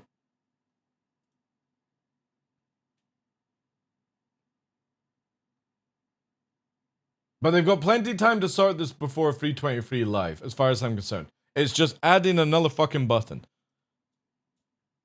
And disabling so again, you go from SEM to nav mode. It appears in nav mode. All they have to do is make it where you can't see it unless you go into nav mode and you press another button. That UI appears when you press the quantum button. And that's all it is. You move from SEM to nav mode, and then you can go into quantum mode. They should have done it this way. It's so silly that they've not done it. Again, I do not want, like, there will be times where I don't want to warp around in this game. I just generally want to move between A to B, outpost to outpost. I know the way that I'm going, and there we go, right? But again, the workaround, obviously, as Echo said, is if I'm low flying, you just basically set a waypoint to, like, yellow or something like that.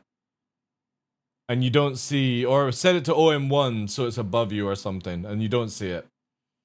It's sad that you have to do that, but there are workarounds, right? However, low flying just feels so damn good. Also, the TVI. That's the biggest thing that I'm going to be moaning about, is TVI chat. If CIG do not sort the TVI out for the atmospheric flight, I don't know, man. I don't understand how they can make it so transparent and invisible for people to see. It's like a byproduct of integrating nav mode with quantum drives. It is, yeah. Again, it's so super simple. All you have to do is just basically, when you click to go into nav mode, you then have another click to go into quantum mode.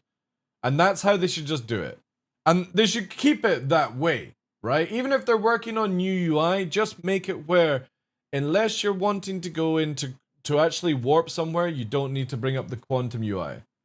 No, the TVI is working, Liberty. The problem is you can't see it in atmosphere. It's so small and it's nearly transparent. So it needs to be darker. It needs to be something that stands out the most, right? A master mode, sub mode? No, it just needs to be where, again, people need to stop talking about master modes because when 323 come out, there is no master modes. It's just the game. Legacy is gone and master modes has replaced the system. That's it. But there's no more master mode.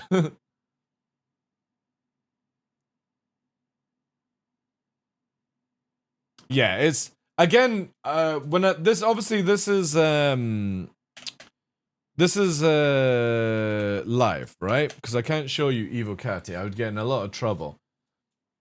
But when we get into the ship, again, I can't show you what the TVI looks like.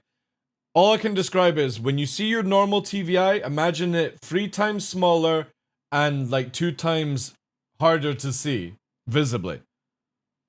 It's really, really bad. And the thing is, though, is that TVI is massively needed for extreme sort of flying. Racers will need TVI to line up their turns. Low flyers need it if they're trying to do speeds and stuff like that. It's just, again, I do not get into a fucking car and I put an eye patch on one eye, right? That just doesn't make any fucking sense. And it's the kind of systems that you would do, right? You don't go and do things and then suddenly start disabling things to think, oh, I'm more skillful if I disable the safety features. No, you're just an imbecile if you do that.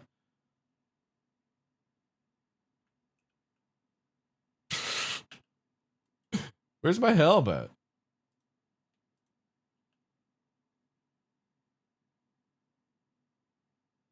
Is that a player or is it an NPC? Chat, that was an NPC! Look at this! Look at this behavior of the NPC! Look at it! Look at the fucking state of that! It's creeping around, doing shit. It's not even a player!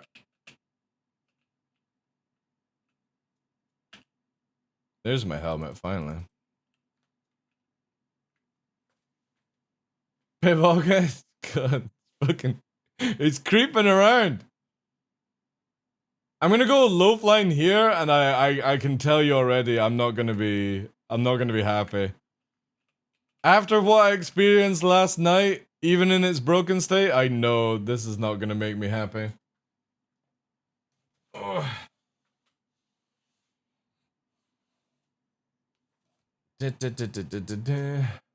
However, I'm so glad that I'm starting to learn with joystick in between my legs for low flying and general flight.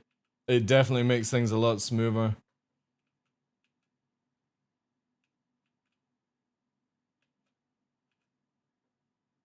Well, TVI is part of the UI, which is visual. It's probably according how one person likes it. Yeah, exactly, and that's the biggest issue.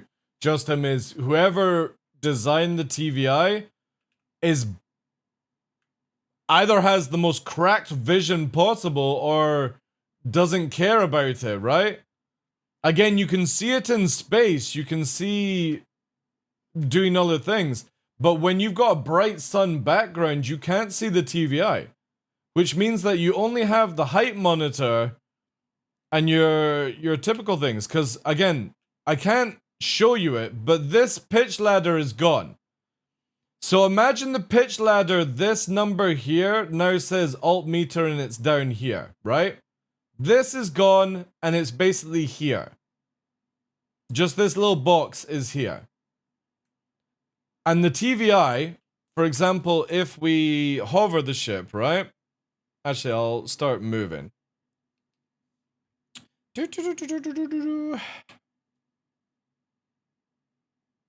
And you can see already, like, with our current state, the TVI is very small. There's the TVI in front, right? So, you see it there? The two things. So, imagine that 3 times smaller, it's blue where you can't see it. And I just don't understand why they lost such a good TVI or removed this one to add something else. I just don't get it. Oh, also, Toby's fixed, by the way. For any Toby user who is struggling in 322.1, It's fixed in 3.22, and it has some other features which I think work. I'm not 100% sure. I need to do more testing on it, but it definitely feels a lot better. So somebody's actually finally fixed Toby, because we've had that broken for God knows how long now. That was a pain. Or, well, it is a pain just now. This is where, like, for me, I like, give me free 23 now. I'm so done with free 22. Even before the UI designer is playing on a 60-inch TVI from 3 feet away. Yep. I mean, it could be. It could be that bad. So Toby, like what Toby suffers from in live is basically oh, by the way, so when you're navigating mode, imagine this. That's what you see. It's not as clustered as this, but this is what you look like. So when you go into quantum mode, when you're going at maximum speed, you're going to see something like this in the center of the screen. And if you look at like this, it'll start spooling up, right? Even if you're just wanting to travel places. So you can't go full speed and look like this. This is all that I'm saying that CIG needs to bring back. I want to be able to go into nav mode and be going this fast towards the planet. I don't want to see this whilst I'm doing it. There should be a toggle where you bring up the quantum drive, right?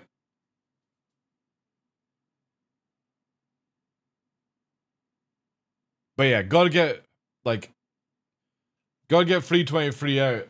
I really wish that they would go straight to like wave 2 or wave 3, but that's that.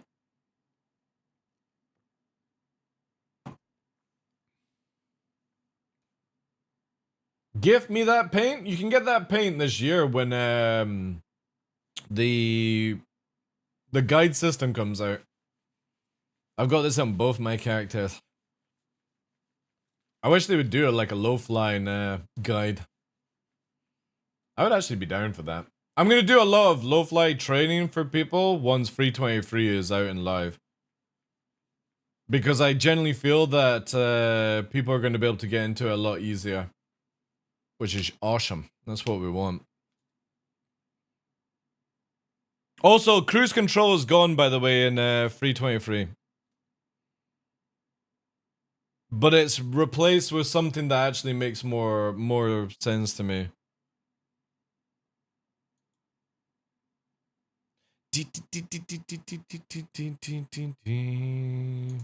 Alright. I'm addicted to this song just now in chat, so we have to listen to it.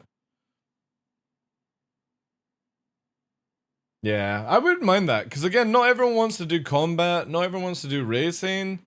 Maybe just general flight it could be under. I suppose you could just do it that way, right? Right, so me, to fix Toby, if you ever get into your ship, if you want to fix your Toby, all you have to do is this, right? Center stabilization, change it and put it back. That's it. Now it's fixed. Yeah. So Toby's fixed if you just move center back to away from your setting and back to it. That's all it takes to fix. Every ship that you get into. That's all it takes.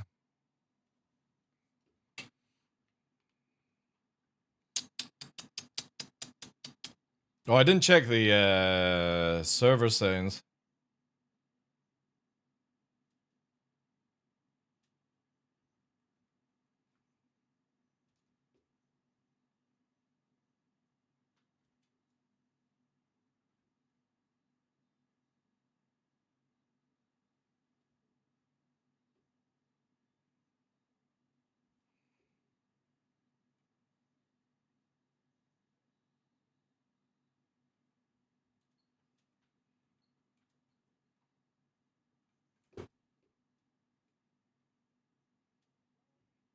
I want to go the other way.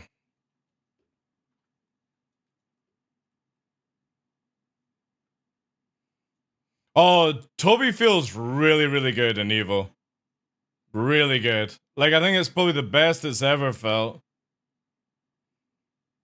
Still wish it was third party, like what you get for DCS, where you can tweak on the camera itself.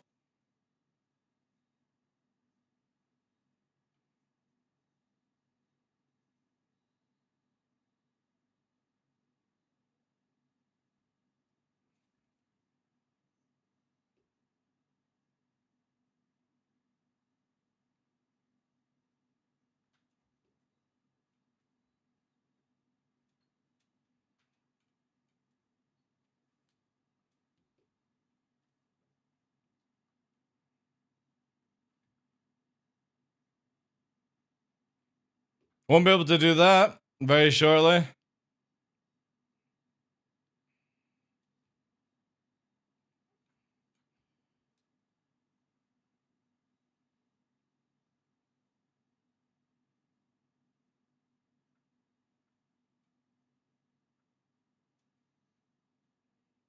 However, we will have a lot more Afterburner to play with, which will be good.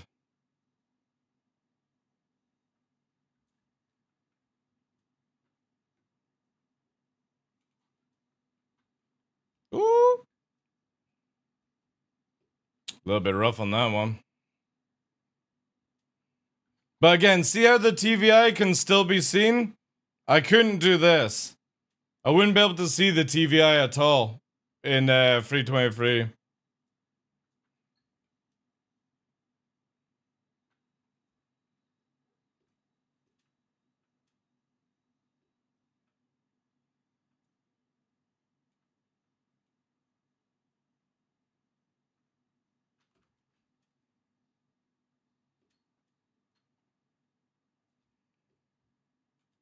Ammo bounty's gonna be deadly? Oh, goddamn right they will be, yeah. I'm using the Verpal Alpha Primes on Mongoose bases, so I fly a lot more like a jet fighter, so I actually have the controls in between my legs. So I got left stick, which is basically your throttle and your maneuvering thrusters, but the one in the middle, or the right stick is in the middle, so flying a bit like F18, F14. And then I yaw with my pedals. So all my controls are actually like a jet fighter. A lot of people don't fly this way, but I'm not looking to be a sweaty PvPer. I'm looking to be a sweaty dropship pilot. And once we get the ability to like actually get a proper radar system in, flying under radar is going to be very useful. Mouse is really good for PvP, by the way. Really, really good for PvP. But for general flight, no.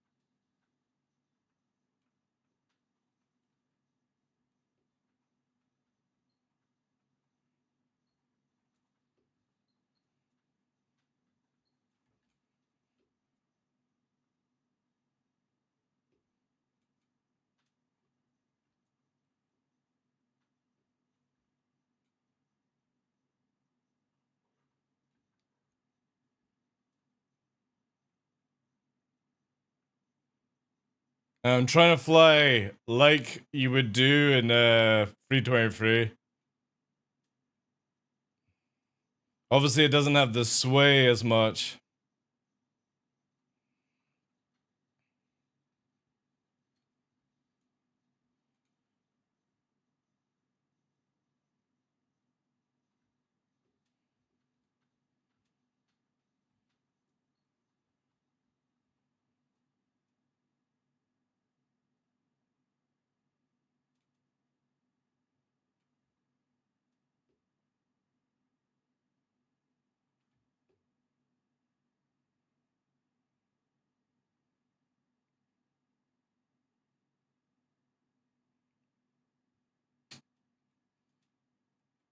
Oh, I couldn't fly with mouse. No way. Nah. I would like again. For me, it's all about that sort of like immersion. I don't play flying games with mouse. Even Battlefield, I was joystick, so.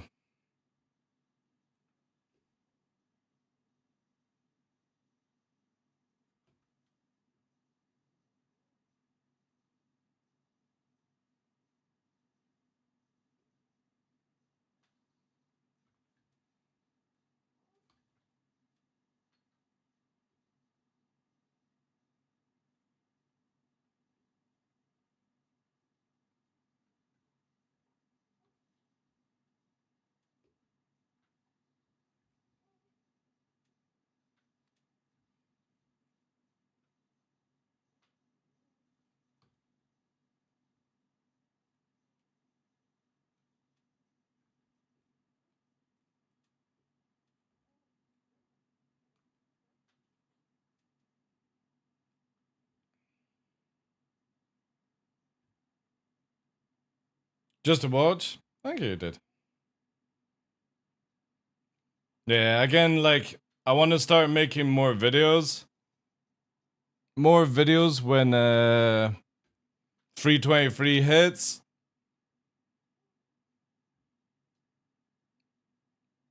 But I'll be spending a lot of time practicing because it's a different ball game, that's for sure.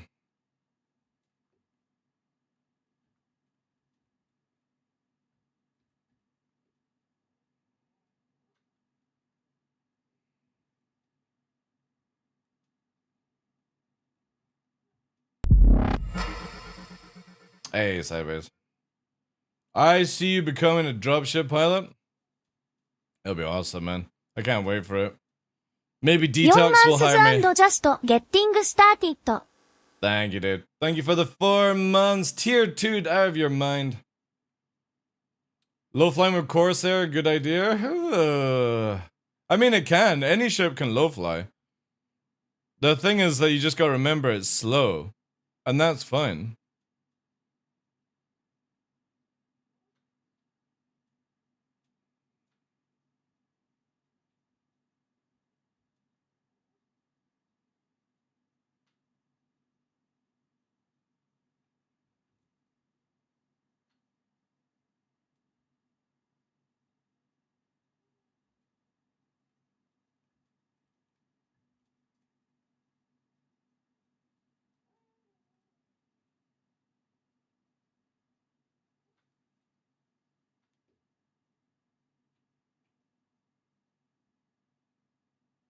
All this is out the window, by the way. All out the window.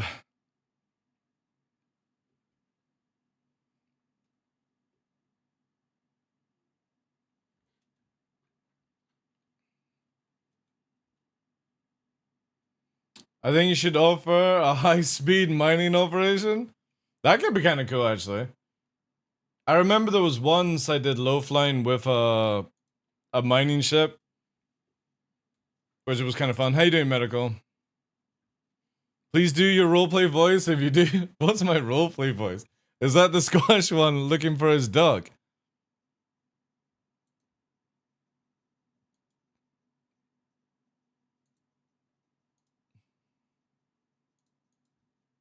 The Terry one. Have you seen my dog, Terry? I've done that to Burks and Ash vs. Darko now. I've yet to do it to Detox. I think you would probably recognize it though.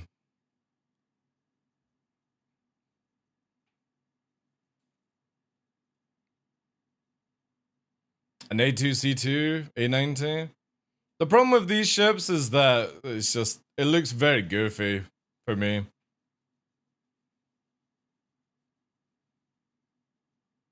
Corsair struggled to just fly smooth in atmosphere. Again, I think it'll change depending on things. Ash versus Darko, such a hero, is awesome. I wish he would come back more streaming, dude. Last time he was streaming, he was doing like Tarkov stuff. But yeah, he should come back to Star Citizen so I control him more with the Terry stuff.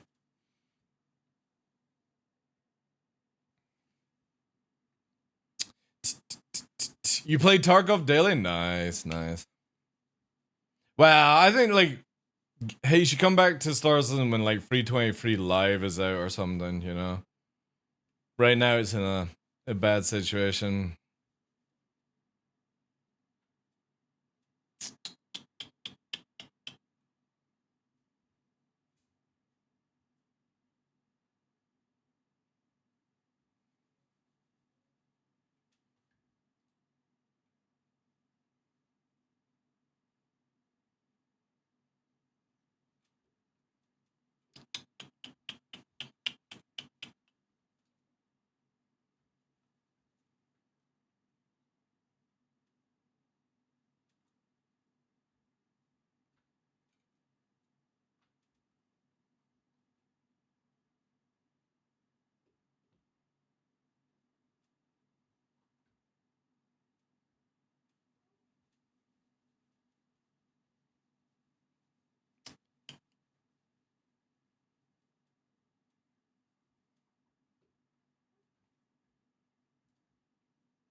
Ooh, don't think it can actually fit for you. Oh, maybe it can't. Oh, what the fuck is going on with that? Has that got faces on it? This rock has like the troll face on it. Man, that's a really bad texture. How did Lowflying change for me? Oh, dude, it's fucking good. It's wobbly, right? So, an easy way to describe it, right? See how, like, if I do this, it stays like that? What happens is, for me anyway, when you if you let go of the roll too early, and you don't stabilize it, it keeps doing it like this. So you can actually over-roll if you don't gain and turn it back. Which is really fucking cool. And it's the same with pitch. Like, if you pull up with pitch, it just goes like that. Keeps going until you actually push back down. You know?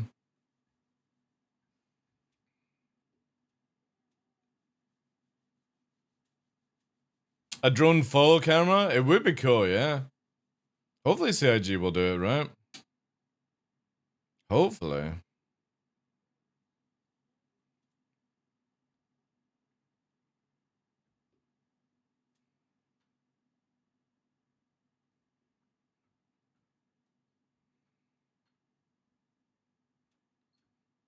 Oh, also Arrow loses fuel a lot faster when in nav mode, which is really cool.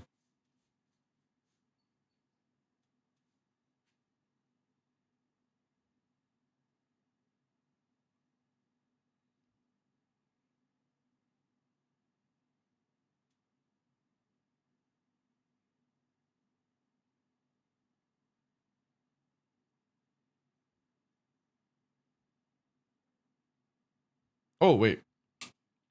I also need to see, what do I actually have here? Oh, it's actually the 50-50. Need to play with that. But yeah, low flying feels really good. It's not going to be everyone's cup of tea, but it actually adds in way more skill required because you wobble. Which means instead of just like, see how stationary I am just now? You can sort of do this, but you actually have to work on the joystick all the time. If you let go, you start swaying, which is amazing. So to get like a high precision line like this, you would have to be constantly micromanaging the joystick. See how you got the wobble? That's me just sort of trying to simulate it with the yaw. But imagine it's doing that all the time. It's so good. It's like, it's so much more enjoyable than this for flying. But obviously it's a lot slower in certain areas.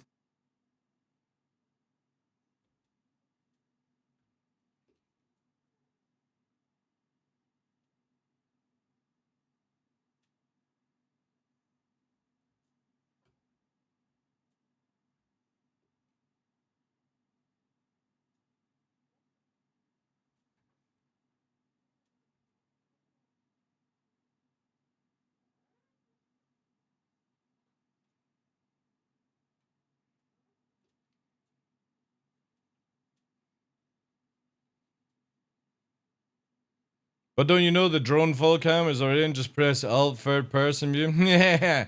Yeah.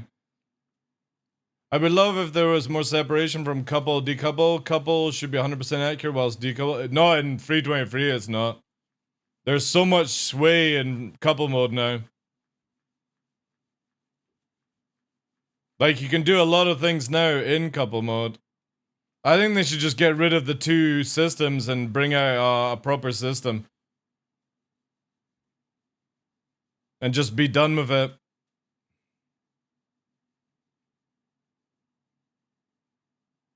Would be really nice.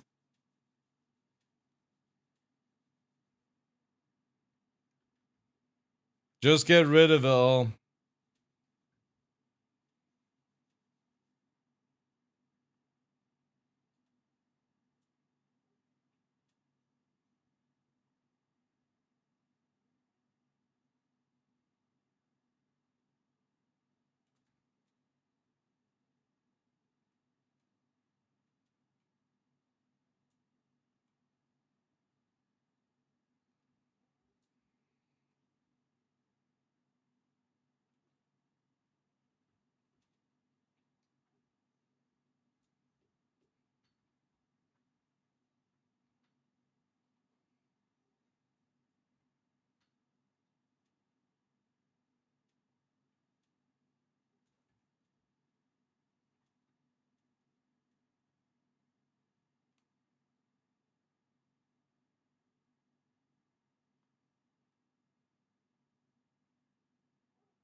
I think you'll enjoy 323 Puppeteer. Especially for like formation flying and stuff. It's gonna be so useful.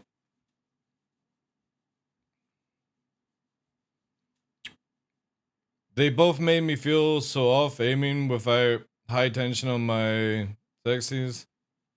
Yeah, again, I kind of feel like Seiji needs to get somebody in and make a proper IFCS on one system. Just, it's not decouple, it's not couple. It's like a hybrid, right?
Speaking of Corsairs, somebody's Corsair.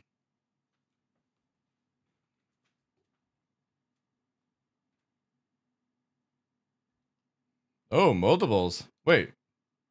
Oh, I'm actually at an outpost. That's why.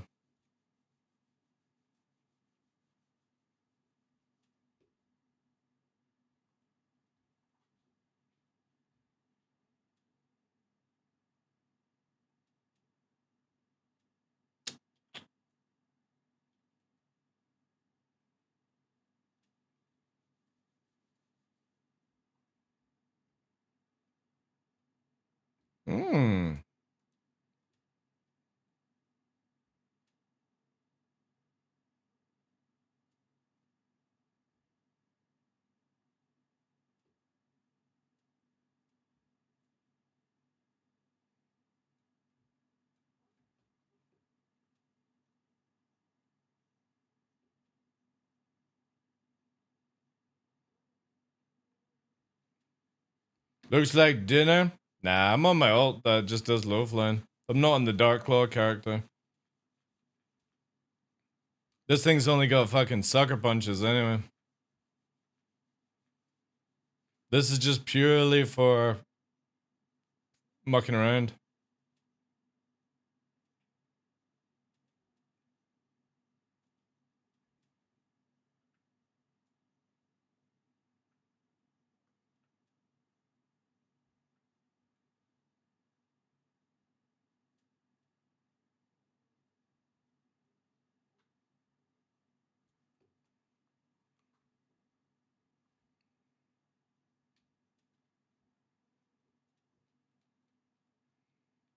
If shadows.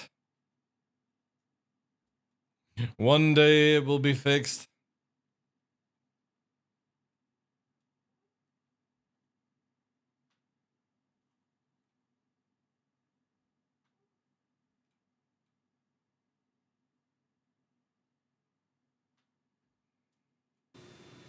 Also, I never had game sounds on. Sorry, guys.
Hey Sal, I wonder how those new ship sounds translate on foot. I can't talk about that, Puppeteer. Leaks I'm not allowed to talk about, dude.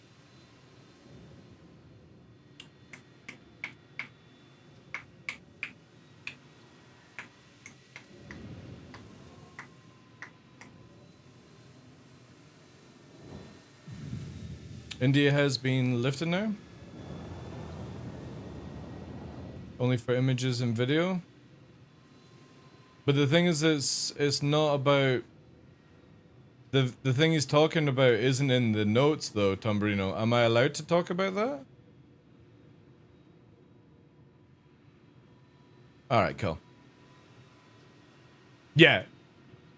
I've already tested that, Puppeteer. It sounds absolutely insane.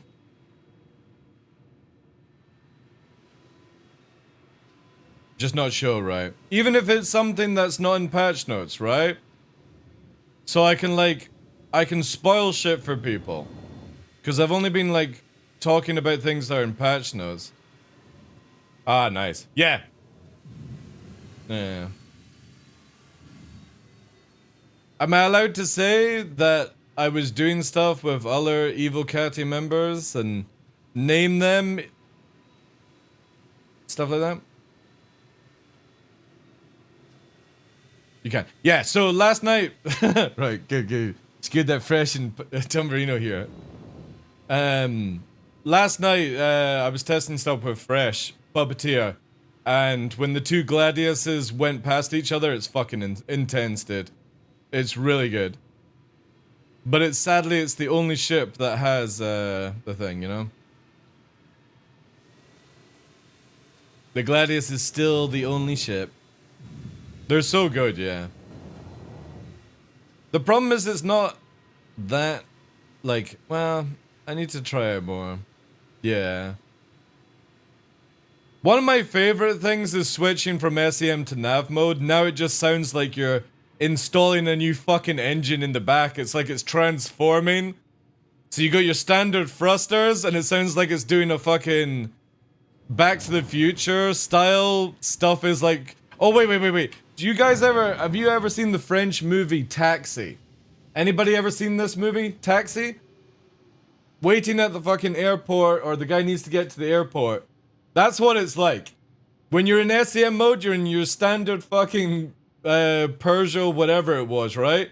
And when you turn on Quantum, it literally sounds like shit's unfolding outside your ship. And you go super speed. I like it. I think it's really cool that they've done it. You know?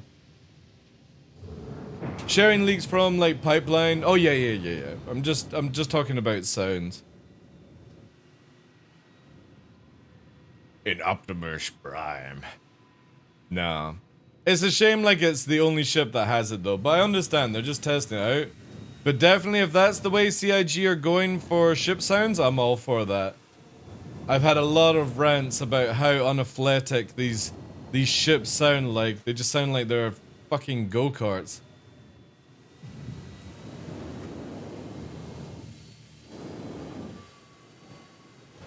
Ooh, that'll be a wing off. Again, trying to fly like you fly in 323 and 322.1 is like impossible. But yeah, the sounds are good. Really good stuff. Really good. New cruise control mode is good. It's just the nav. The nav needs to go where you go from SEM to nav mode, SEM to quantum mode. They really need to add that in. It's so silly that you go from SEM to nav stroke quantum mode and it's dumb. They should have just implemented it to be an operator mode instead. And it probably will end up that way, but I just don't understand why they didn't think of this at the beginning. Super slow.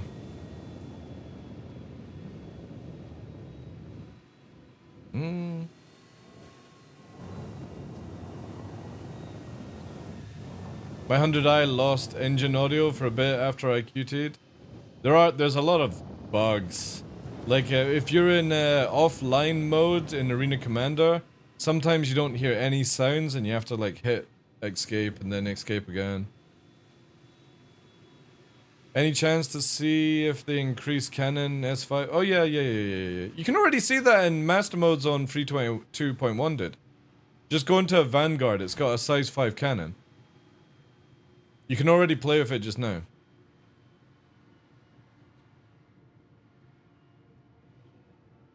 In the experimental stuff. But I will say, like, there is no point spending any time training in master modes 322.1 compared to 323. No point. Is 190 the new SEM? No, it's actually 231 on the Arrow Dark Infinity. So it's a little faster for the Arrow, but the you can't fly like this. Like, see this? Even going to SEM speed, you can't low fly like this in 323. Where I've got one hand off the control. Doesn't work this way. If you're not fully controlling the stick, your ship starts to roll by itself and do things. Which is amazing. The moment you let go of the stick, like, your pitch can go up and all that stuff. What you mean too? The mass drivers are the only ones that are busted now? No, the other cannons are good.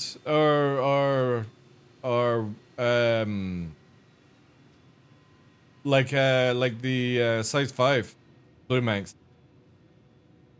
The size 5 in master modes has like 1400 ms or something like that. Like, it's very, very accurate. The problem is the mass drivers and the singes are too fast and they do too much damage. That's it. Yeah, flame, yeah. Like, a lot of people who low fly like this are going to struggle whilst trying to keep up at maximum SEM speed. Doing something like this is like near impossible unless you go really slow.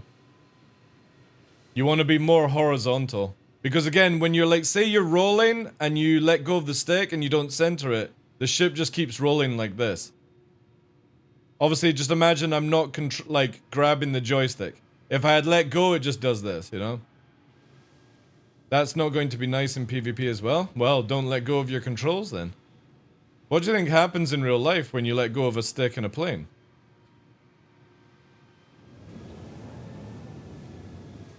Feels like a motorcycle without hands on the bars, no dampener. Yeah, pretty much, yeah.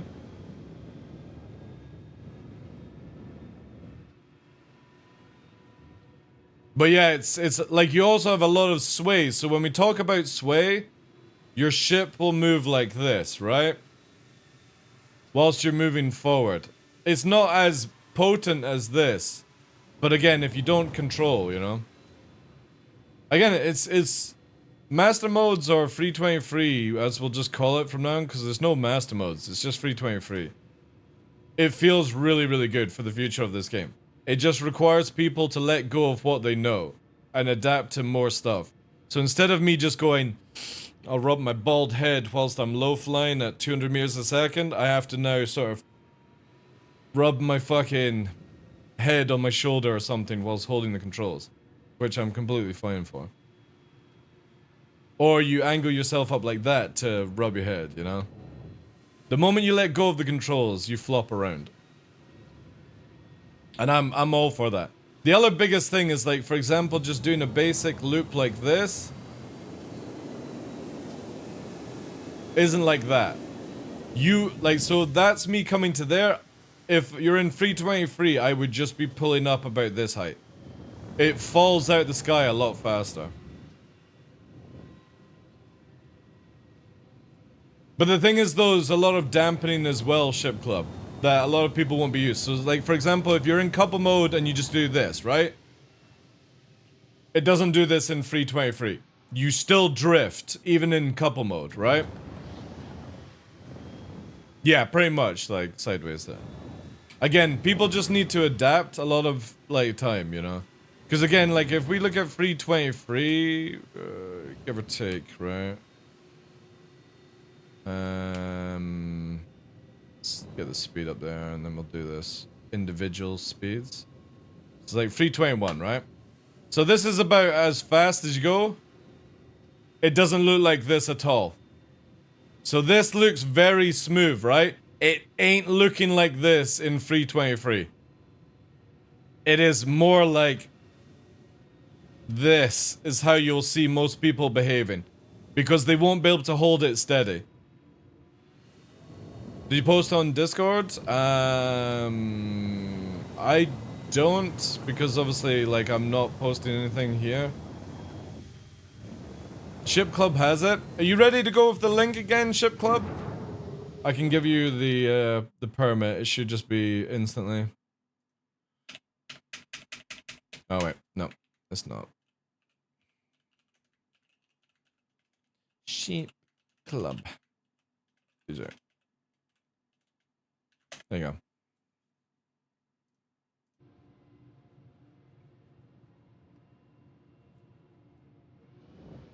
True, Blue Manx. It does. But I've got a nice range of ships that allows me to do atmospheric stuff like 600i, Hammerhead, all the fighters, give or take. But yeah, so we're doing the max SEM speed without Afterburner. It does not look like what you're seeing just now. It's not smooth like this. So all the low flyers that fly like this, and they're doing it very smooth and shit like that, it will not look like this on their screen. Because even if you've got fantastic control, your ship will still sway automatically like this. And you've got to sort of really, really work on it with Afterburner control to keep it smooth. And I'm all for that. I don't think anyone should just be able to go like this, you know? Low flying off the deck and you're just using one hand. I just don't agree with it. It's fucking shit. Look. Because this is all you need to do. You don't need pitch or anything. You just do this, right? All I'm doing is strafing, forward, yawing, and that's it. No need to roll, no need to do it. Like, I don't like this. So where you're actually having to hold a bit of your roll, hold a bit of your pitch, whilst you're doing it, and it will look smooth. It just won't look at where you can do it with one hand. So it means that people will be able to get into low flying easier, but also they'll have to put in more work. And a lot of people who fly in low flying ain't putting the work in. You see with their movement where, like, they'll fly like this, right? Like, they fly like this. You know? Again, one hand. Not even need to do anything. And that shit just doesn't impress me. They're much closer now, yeah. Yeah. Again, you'll still be able to do this sort of flying in 323 because we don't have the full control surfaces. But for stuff like Dustin, that, you know Dustin? And he does all this crazy stuff, you can't do that. You can maybe pull off one, but you'll if you try and do it a second time, you're dead. The ship doesn't stabilize like it does in this system, and that's in decouple. The moment you do something like this, you lose a ginormous amount of height. So you'll still be able to do some of the tricks that Dustin does, but it won't be where he can do like switch ups. So when he's doing a trick, he can then switch into another one. You can't do that in 323. But the thing is though, a lot of the maneuvers that he does as well, I would imagine you're done with in control surfaces when we get that maybe the end of this year, next year. Because one of the biggest things with control surfaces is you can't put your nose down without stalling. So when you pull up, obviously you're going to get dragged up, and when you go over, you're going to have like problems with engines because you can't just do simple moves like this. It won't allow you to do it because you're not going fast enough at these sort of heights. So there'll be a lot of drop in and out, which means that people will have to change massively how they fly. So again, this is where I've been saying to people for the past nearly year, try and get out of the habit of your nose down in the 1510 and bring it to the 0 and 5. Because it does massively help if you stay positive in your ladder. The moment you dip your nose, you have to up strafe. And your up strafe is not as powerful as your forward strafe now. So if you're going to do this sort of flying, you literally have to disable your main engine and just do this, up strafing, right? Which looks really fucking goofy. So all I'm doing is up strafing at this point. To keep it going like that. Because if you press forward, you smash into the ground. Because the main engine outpowers the maneuvering thrusters now. So you definitely want to try and keep your nose more positive than negative. That's the biggest thing. But you're like, for me, I tested it like last night, Dark Infinity, you can't be this stable. See how smooth it is? You can't do that in 323. It's a lot more where you feel like the wind is pushing you down and left and right. So you've got to constantly fight at it, and it just doesn't look smooth because you're fighting. I'm now glad I learned yaw, Z-axis versus roll. Well, roll is good for like combat and stuff. Again, there's... Whenever you talk about like PvPers where they've got pitch and yaw on their right stick, and then they've got maybe roll on their left, and this is up and down, left and right, and then they use pedals for maybe the roll or forward and backwards. So pedals is forward and backwards, this is up and down, left and right, and this is their roll, and then they use yaw and pitch. That's fine for combat, that gives you a really good aim. But for precision flying, it's fucking shit. And the thing is, you've got to look at which one are you going for. Are you wanting to always be precise in your movement, like I'm doing right now, where I'm not wanting to saturate around and do stuff. I want to have very steady movement, because again, if you're going to be somebody that's like a dropship pilot, you don't need to be somebody that's good at aiming. That's why you have somebody who's good at aiming protect you. But if you want to land on the spot without having the maximum amount of time doing so, you need to be very precise in your speed and movement, where you're like down, up, and you're fucking off ski, right? Because obviously when you lower your landing gear in 323, you go down to 30 ms. So when you do this, you go like this.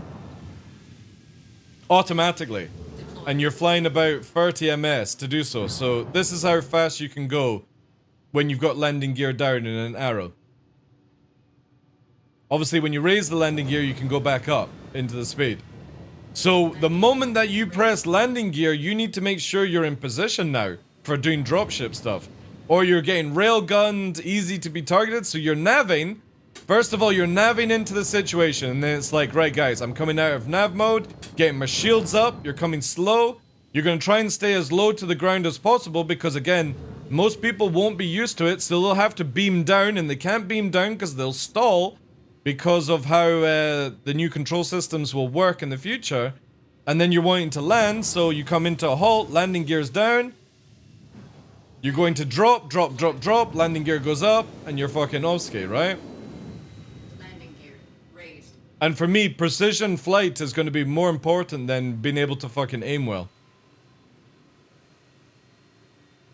Looking forward to somebody to figure out landing gear, braking cheese? Well, you can't, dude. Like, so, if you guys watch this, right? Look at this pause. When I'm going 400 meters a second and I clamp my speed, see, look at this, right? See how I can't strafe up and down? Now I can, because I hit that speed. That's what happens, dude. So, if you imagine this, right?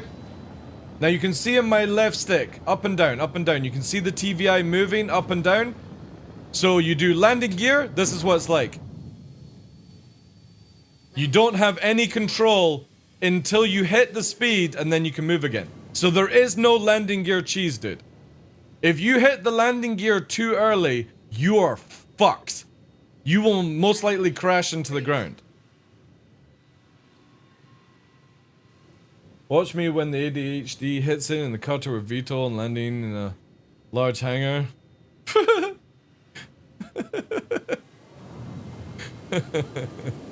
I think it's good. I personally like it.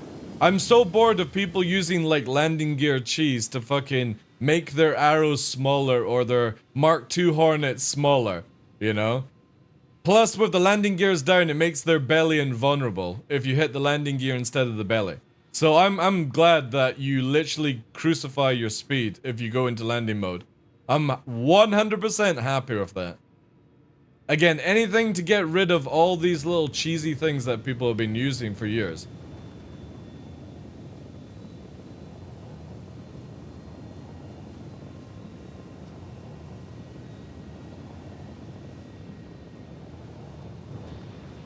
And I can't wait to get back into cannons.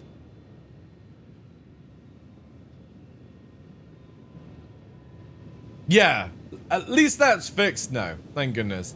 That's been fixed for a while, even though you don't visually see it fixed. But CIG, after a lot of my ranting, made it where it disables the weapons when you close the wings. Is that what the dumb gear down was? No, basically, right, so look at this, right? Look how much smaller your profile is when you're facing somebody, right? See? So not only are the wings tucked in more, smaller profile, but the landing gears are normally invulnerable to gunshot.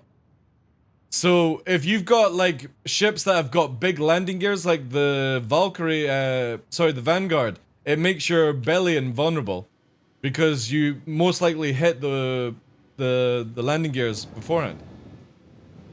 But now when they do the landing gear cheese, that's it. Also, if you're in the Mark II Hornet, it brings the wings in, which makes it where you've got a tighter spread. But now you don't, because you go... Landing gear raised. Alright guys, I'm gonna fight you. Let me fight you now. Beep, beep, beep, beep, beep, beep, beep, beep, beep, beep, beep. So it's awesome. But eventually down the line, obviously when like ships like the Arrow are trying to land, you won't be able to hover like this for very long. So when we bring the wings down, you won't be able to do this for very long. Which means that a lot of gameplay like this goes out the window, and a lot of inverted gameplay like this goes out the window. Because you can't downstrafe just to keep your nose, you'll smash into the ground. Again, you've got to remember that these tiny little maneuvering thrusters will not be able to help you in atmosphere for much longer. Only on big ships that have good sized maneuvering thrusters will they be. Because this thing shouldn't be able to do what it's doing right now. It only has one main engine and the reverse engines, right? But if you look at the maneuvering thrusters, how did they outpower that giant fucking cone? It just doesn't, it would not happen, chat. Because of the size of them. Mass and all that stuff into equation. Somebody can write out the fucking maths of it. So CIG are just making it where, for example, like an Arrow has to keep moving or it falls out the sky, and stuff like a Prowler, Cutty, Connie, Valkyrie that all have VTOL can circle around the area to drop off people better. Which means, like, for example, like the Hoplite as a dropship is only sort of good to come in and quickly hover and let them ramp out and then push forward again. You won't be able to get that sort of precise movement to be like, oh, I've maybe made it a bit more, you know, I need to go back. Right, guys, go. You'll be kind of wanting to use like a Valkyrie if that's your kind of flying, so that you get a little bit more precision in the slow speeds. Because you won't be able to use your VTOL system to go fucking Narnia mode like you can right now. You know how people in like Cutlass Blues will turn their engines and fucking tricore to Narnia? That'll be gone when the new VTOL stuff comes in. Curious on the VTOL for Herx? You'll have to go into VTOL mode to hover in atmosphere. When it all comes out, we don't get this in 323, so you don't need to worry about it. But when we do get control surfaces and the new VTOL system, you will have to go into VTOL to land a Hercules. You won't be able to do it the other way, because you won't have any precision.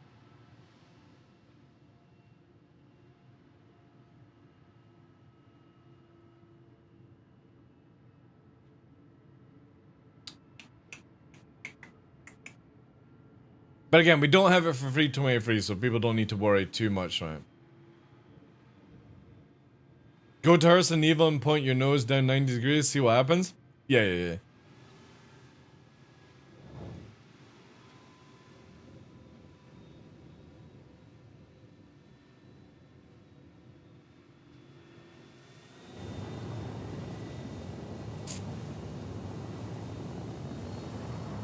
But the thing is, eventually Daymar will get like that as well, because people are like, oh, well, if I can't do my nose down flying and my fucking rotations like that, I'll just go to selling. Well, I hate to tell people, there is only one IFCS model in this game.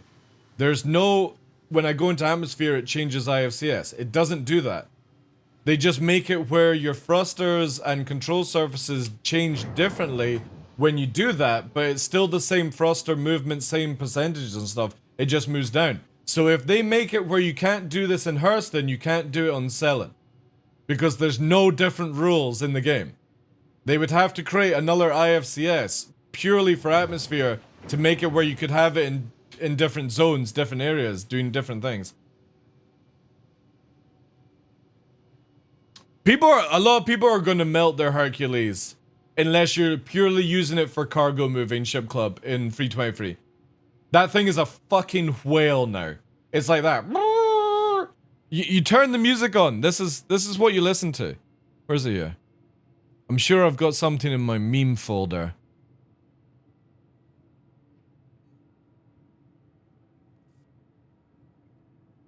Where is it here? Yeah, here we go. When you're flying a Hercules now, this is what you have to listen to.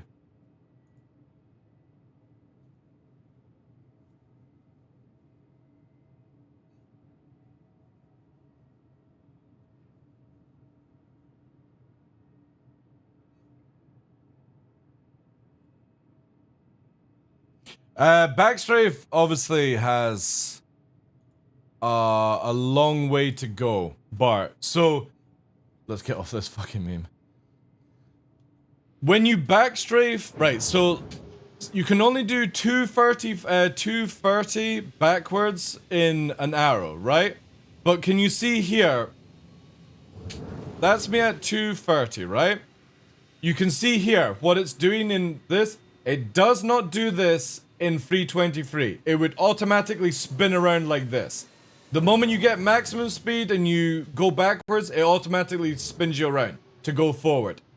So, but you still have the ability to go 200 and something backwards, right? So you still have the initial backwards speed, right? And then it just flips round. It doesn't do it in 0G. CIG need to make it where backstrafing. So this is the annoying part with the IFCS. You can't make it in their current system, Bart. You can't make it where forward does 200 and backwards does 50. It doesn't work that way. So they have, if they slow forward, they slow backwards in the game. It works with the sideways. So they have to do something else. And the suggestion I would be for CIG is when somebody constantly goes backwards, they black out.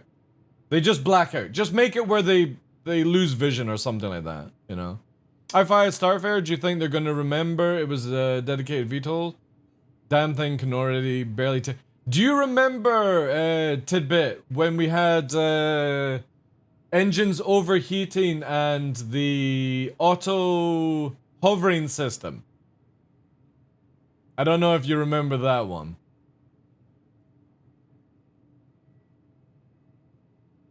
But that's pretty much what the Starfare will be like, you know? It comes in really slow, it goes into VTOL, and then it lands. That's it. Just before your time, right? The thing is, I know a lot of people who like flying Starfares will probably cry about it, but for me, the ship feels like it has weight now. Like proper weight, where you have to make decisions before you do the decision. And when you're landing and stuff like that. But the thing is though, we won't get the new VTOL system until nearly the end of this year, if not next year, you know. Hey Palem, how you doing? I'm just learning SC after 10 years. I have the feeling that everything I learned now will be a wait. Exactly. Yeah. Just play Star Citizen for a fucking joke. That's about it. Like, 323 changes so many things. That's the best time to come and start learning the game. Because it's literally ripping off the old band-aid and putting something new on, you know? It's a building, yeah. Like, obviously, then you wouldn't be around for this tidbit. When we used to have the original Reclaimer flight system, when you came through Daymar, so this is before we could warp into atmosphere, you had to come through atmosphere. And back then with the Reclaimer, if you came in, say 10 meters a second too fast, you smashed into the ground, even that. You had to come through, VTOL engines down, raise your nose, and as you entered atmosphere, constantly use afterburner and upstrafe to slow yourself down. If you didn't do it correctly, the Reclaimer would smash into the ground on Daymar, because it would just fall out of the sky. And I loved when you had that ability. It was the same with the Starfarer. You had to come in, nose up like a plane, like a shuttle, catch it, and then that showed real skill. If you were 10 meters a second too fast, the thing just fell out the sky, because your up thrust wouldn't be able to balance it out, you know? Yeah, you had to manage momentum. And I want this back, because I want it where instead of like an 890 pointing right down to the ground, after burning, fucking 180 turning and stopping and landing, I hate that shit. I think that you should have to come in, and if you don't pull it correctly, you smash into the ground. So I really want a skill level for big pilots to come back, and that's the easiest way, is where you have to learn to position yourself better instead of just nosediving. Yeah, I can't stand when you see 890s just coming down from space like this. It bores me. Again, it was amazing. You would see these Reclaimer pilots and they were up like this, coming through atmosphere, and they were like, okay, I'm 1 meter a second too fast. Slow it down, up thrust. And then when you caught it, you went out of VTOL and you leveled and you started to slow boat through. And then when you were coming down to the ground, you're in VTOL and you came to a stop. You didn't just go and land in the Reclaimer. You had to come to a stop up in the air and then basically go into VTOL mode and do this. And bring it down like this. Because if you used forward thrust or forward momentum, you would smash into the ground. And it was so amazing to watch these pilots glide it in. And you would see people just jumping into the ship and they're like smashing off the ground. It showed true skill in flying, and now you don't need to do it. My main issue with the Starfarer is the ability to slow down. Yeah, again, some of their thrusters are needing a lot of work.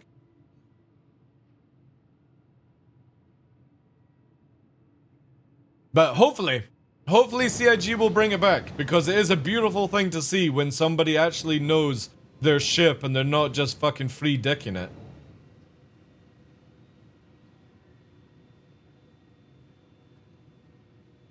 But then back then, those pilots had to come through Hurston atmosphere 80 kilometers to go to Lorville.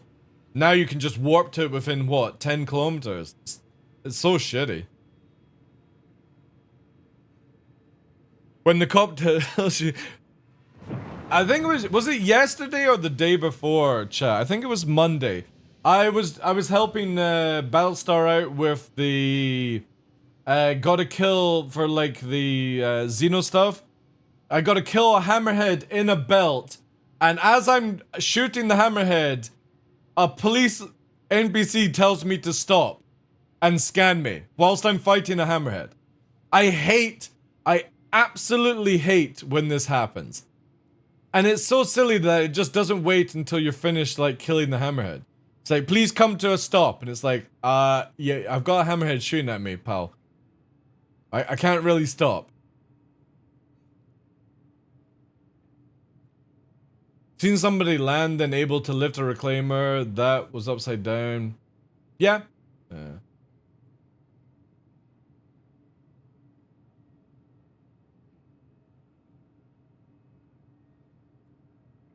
We need more content in the game right now. We don't know what to do. I disagree with that, to be honest. I kind of feel like if the content we had just worked, then we would be okay, right? But how many times do you do a mission and the markers don't appear, or you go to a location, you can't refuel, rearm, and there's so many things that if they were just working, you would have plenty of content or progression and stuff. Yo, Pro Doom.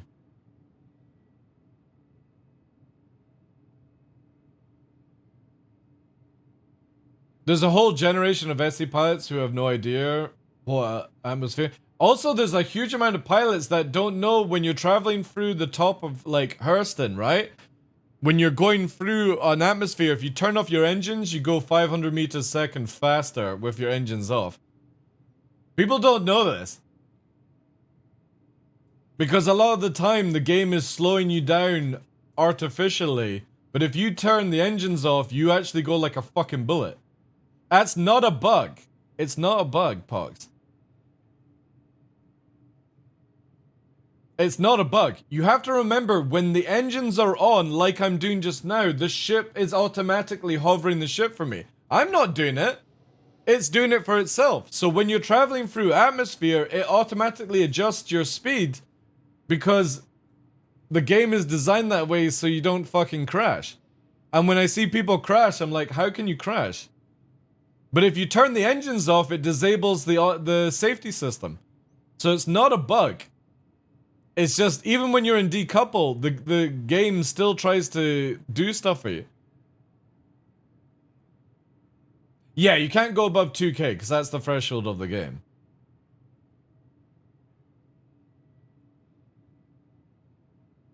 So landing gear down... Well, the thing is, though, landing gear doesn't do any, like, drag in this game, right? Now, if we had proper atmosphere sort of effects, then yeah, when you put your landing gear down, you would cause a lot of drag. But we don't have it. Like, again, I can fly like this, and it does nothing, right? Still go max speed either way. Oh, yeah. It'll slow you down, yeah. But you can still afterburner and go over the threshold speed that it gives. So, landing gear down, engines off, we'd have to test it. It does, yeah. It's kind of cool if you do it like in a reclaimer though, Blue Manx.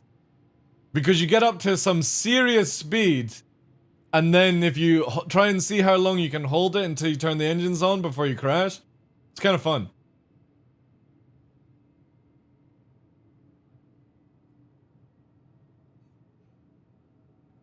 It'll be better if the new Mobiglass changed my mind. That will surely have no bugs.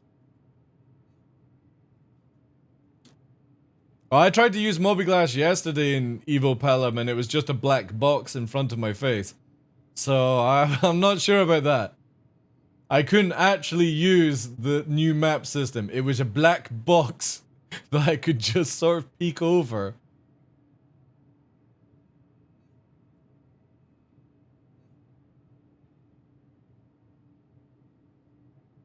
I kind of wish that they would change the way you warp into atmosphere. Hear me out, chat, right?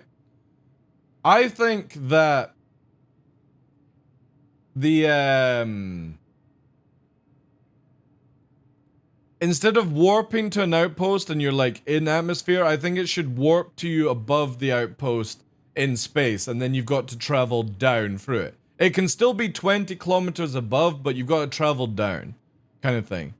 And I wish with like Hurston and stuff, it took you maybe like 20 kilometers out where you had to actually come in. I hate how you're just able to warp into airspace basically and stuff.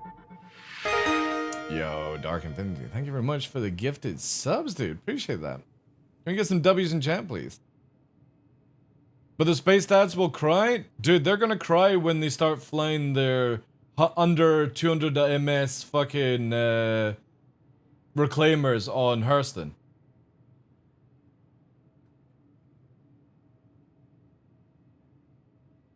Oh, you're welcome.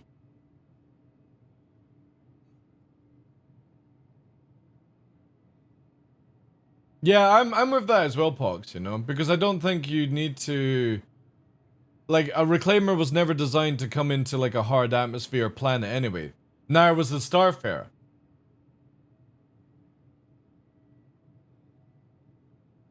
C2 owners are gonna... No. C2 is still really good as a cargo ship, dude, you know?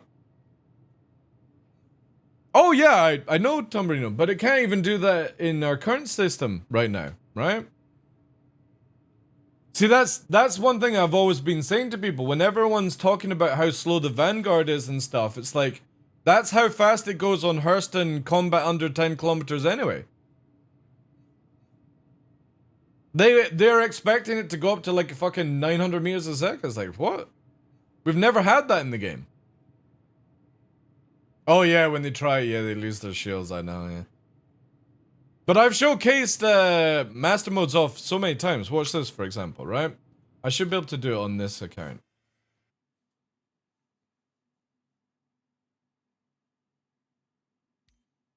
So you go into Arena Commander. We're gonna do Master Mode's Free Flight. We're gonna do Offline, so I can choose Winter Circle, right? We're gonna launch it. So again, this is how you need to understand navigation mode in hard atmosphere, right? Well, judging at the numbers on the Saber, they don't even make sense anyway right now, so we'll wait and see. It'll probably be way more advantage when we actually have control surfaces and stuff in for turning and blah blah blah. So you can see here that we're in like under 10 kilometers, right? So this has the same gravity as Hurston, blah blah blah blah blah blah blah. They're all 1G. When we're flying here, we're at 225, which is actually a decent speed for a non-afterburning plane in atmosphere. We go into nav mode, for example, and you start able to, once you hit nav, you can go up to about Mach 1 at this height. And somebody, I can't remember who it was, but somebody was saying that being able to go Mach 1 at this height in a 1G was very slow. And I'm like, you fucking what? There is no plane on our planet that can do Mach 1 at this height. So why do you think it's going to be able to happen in the future? You know? So we're doing over Mach 1 right now, 1G. But as you can see, we slow down depending on what we're moving. So you don't go into nav mode until you break the 10 kilometer ceiling. Or unless you can spread out. Because as we go up, right? As we face up and we're going up in the meters, we're 2,000 meters, look. 3,000, look at the speed. As we break gravity, we're going faster and faster and faster. And I'm only on an angle of 55 as well. So if I actually bring this up where we start going higher, now I'm gonna push towards the ceiling. Because right now, I'm racing the simulator. But look how fast we're going, just under 15k. Then if I go in a straight line, if I can, without reading out here. And we blast. So as I'm 20 kilometers up, I'm doing 1,000 meters a second. All you have to do is break gravity. But here's the reality check. This is master modes. This is what 323 is like. Let's look at... Oh no, I can't do it because I don't have a Gladius. But I can do it with the arrow. Free flight, arrow, offline. And we'll go to here. And look how fast the arrow goes. Well, that's what happens when you go in nav mode. You see all the OM markers now, Bart. It's just a little bit more subtle. But again, arrow, for example, right? All systems online. Arrow is faster than the Gladius because it cuts through.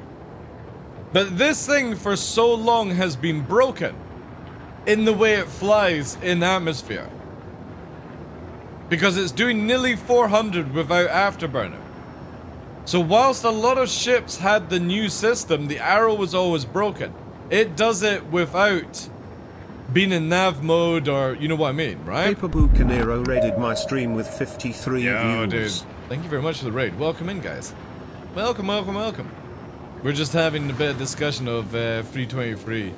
And so again, because we can only go into our normal mode in our current live system, we're pushing that 370, right? That's just like a Gladius or an arrow in nav mode in 323. It's the same fucking speed as we're doing. The difference is we can push a little bit higher, 400 with the afterburner. But watch what happens when we go up.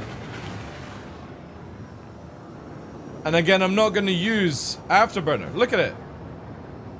See the speed constantly going up, 300, 400. As we break away from gravity, you go faster in atmosphere. Who would have thought, right? So whenever somebody's moaning about how slow you are in master modes in atmosphere, just remember that we have it exactly like it is just now in our live system. It's just different. The difference is you can't always shoot and go maximum speed, you know, when you're doing this. You've got to switch between the two modes.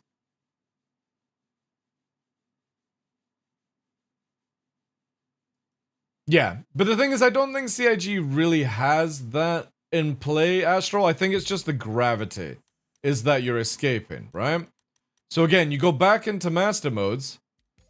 We go into offline. _Scrundle is now following. Thanks for the follow, dude. And you can see that we're doing the same speeds. Internet connection might be having to fluctuate, Chris. Is it? Again, internet is really bad right now for me, so if it goes down, it goes down, right? So again, cruise controlling. We're in SEM mode. We're only doing 220. We go into nav mode, and we're going to be doing the same speed, right? The same speed as what you would do in our current live system. The difference is you just have to switch modes. And this is where, for a long time, people have just been so casually used to how fast you go that you don't realize what you're actually doing. Again, we are traveling at Mach 1 without an afterburner at this height. It's very buggy, Lady Space Patrol, but it's very good, Bill. Very good. If you can see past the bugs.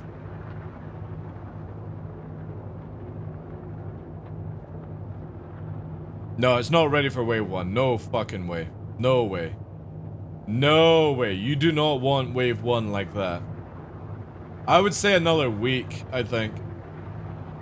Give or take. I don't know what stage you're playing. So again, we're doing 350. The arrow will do probably 400. It's the exact same speeds as live. The difference is that CIG want you governed into SEM mode and nav mode. So when you're in hard atmosphere, there's no point going into nav mode under fire until you break the 10k ceiling. So as we go up, right, you can see that we're starting to get faster even in SEM, where we're now able to push up to our maximum speed again. You then just switch into nav mode about 5k. Hopefully you're not getting shot at this time. And there you go. Now we're blasting up 400, 500, 600. 700. Let's get to maximum speed. Let's just keep going up, right? We've got plenty of afterburner. See? Now it's going up. 700. Further you're away from the planet, the faster you go. And the reason why moons don't do this, and you're still able to go like 600-700 meters a second with an arrow right off the deck, is because it has no gravity. That's all. So again, we're able to travel at max speed at like 27,000.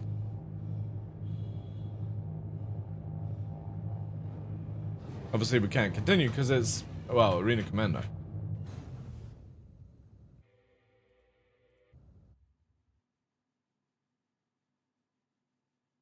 Well, it's an actual planet map, that's why.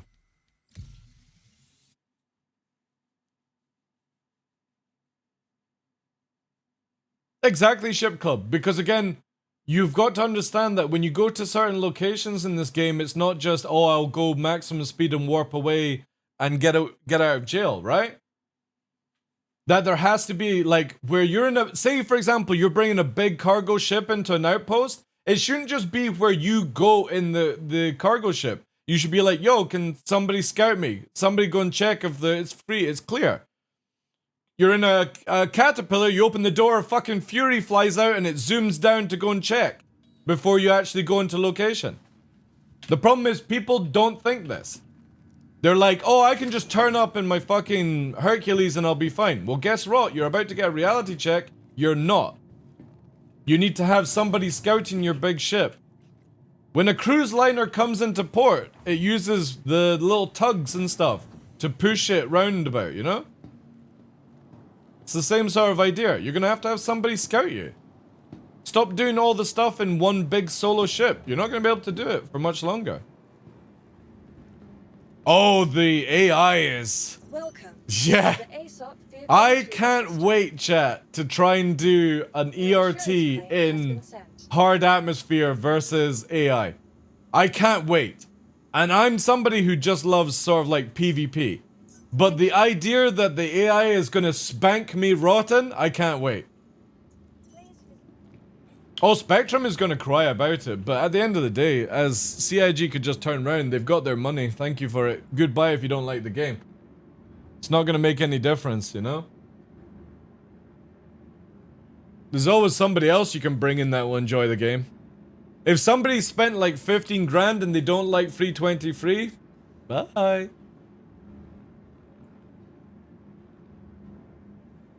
For the people that continue, we've got their money. Fuck them.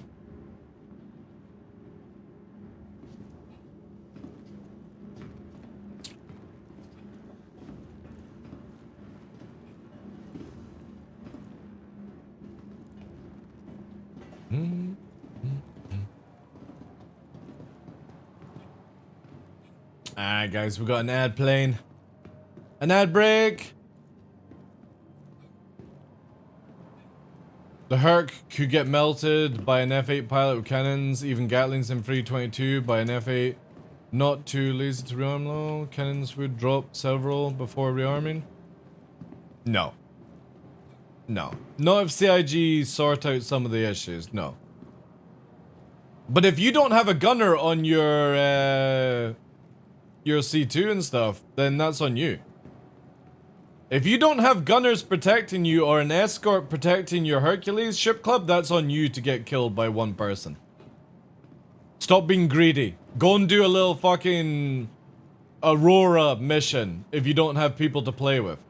The problem is that majority of the Star Citizen community are greedy. I want to fly my 890 solo. I want to fly my Carrack solo. Well, guess what? Reality check is, no, you're not getting that ability anymore.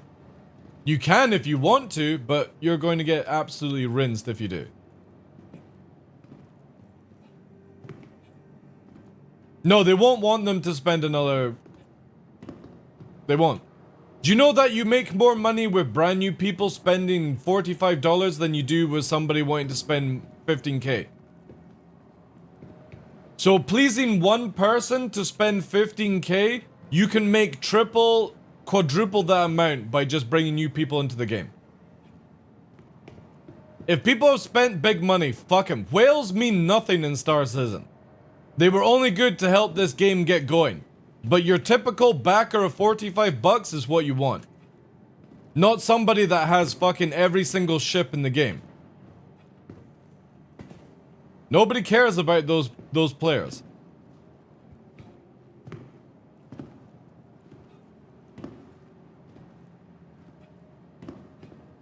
Because again, my maths is absolutely shit, chat, but let's do it here, right? Let me bring this up here. So say 45 bucks times 100 new backers. There we go, right? All you have to do is get 100 people to back and you got 4.5 fucking grand. Get them to do, so you got 45 bucks and you get another million players in after scoring 42. Fuck the person who spent 15k when you could bring this in by just marketing the game more to more people. Nobody cares about the whales in Star Citizen. You've got no power anymore. And this is somebody that's a legatus. CIG used to move heaven and earth for me before concierge was just a normal thing. Now they don't do shit. They treat you like a normal backer. So if somebody is like, oh, I'm 15k deep and I'll spend another 15k if CIG listen to me, nobody's listening to you. Thank you for your 15k. Spend another 15 if you want, but we ain't doing shit for you anymore.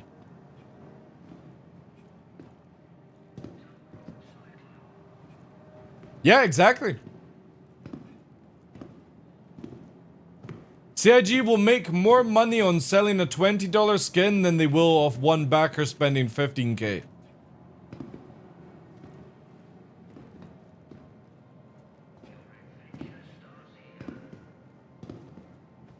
Nose hits, they were easy to melt. Even in the rear they died, and for people... Yeah, but again, they need to just have a little bit more buff on HP and stuff. Again, you gotta remember with the big ship club, is that we need to have Maelstrom in, which helps with, like, deflecting shots and all these things. That's another system for another year.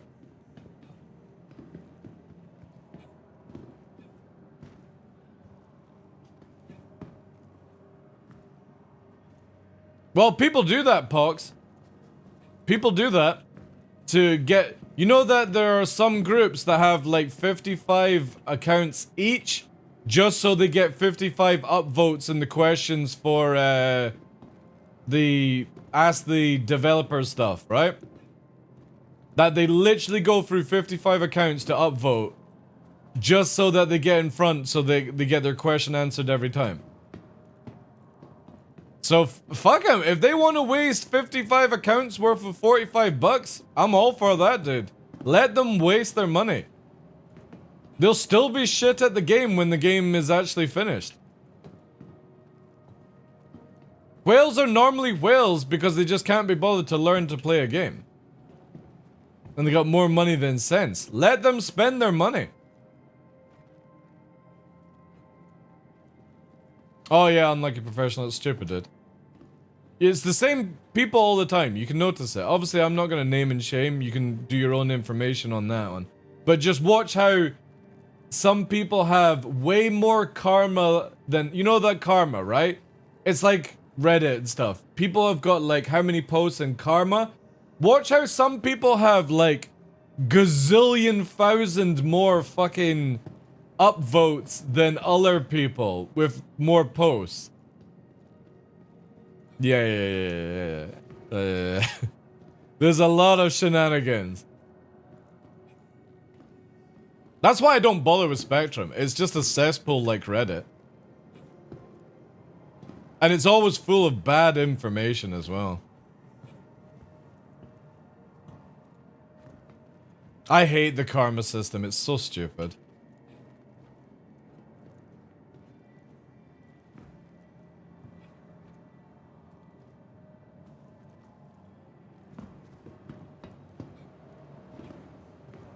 Oh yeah, of course. Detox does it all the time though, Bart. Detox, the content creator, he weaponizes his community all the time. Chat. Totally. And if you don't understand the joke, then don't get involved. I saw on Reddit that 50, 70 people of all income were thought whales, so like... No, it's not. It's not. Reddit talks a load of shit. It really does. Do you not remember when he weaponized his community to get attritions and neutrons fixed? I remember that. He was brigading with the ability. But again, that was a good brigade. That was a good reason to use the community, because it was cancerous weapons.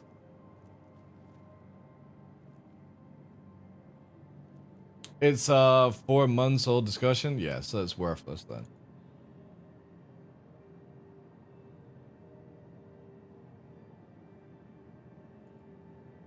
Again, like I would not read Reddit at all.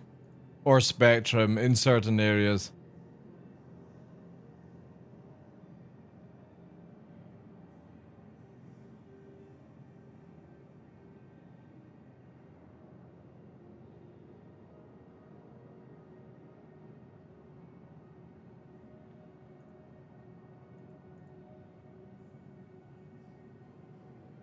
Messenger of the Day is the only good thing on Spectrum? Yeah. Most of the time. Again, the thing is though, a lot of good posts always get swallowed up by the cancerous whines from people.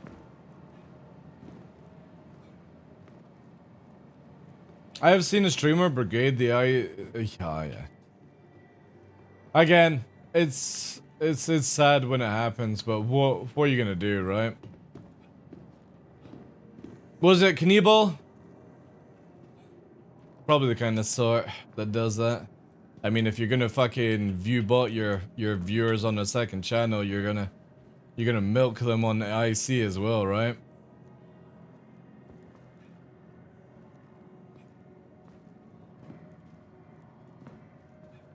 The Spectrum, running the Spectrum people with the most karma are the most terribly cruel. Dude, it's dreadful. It's dreadful. The whole karma system is horrible on Spectrum. Because again, people just use alts to upvote and give them more, because obviously an upvote gives you karma, right? The thing we're talking about here, right? Let me go to fucking Spectrum, Star Citizen, Spectrum. Alright.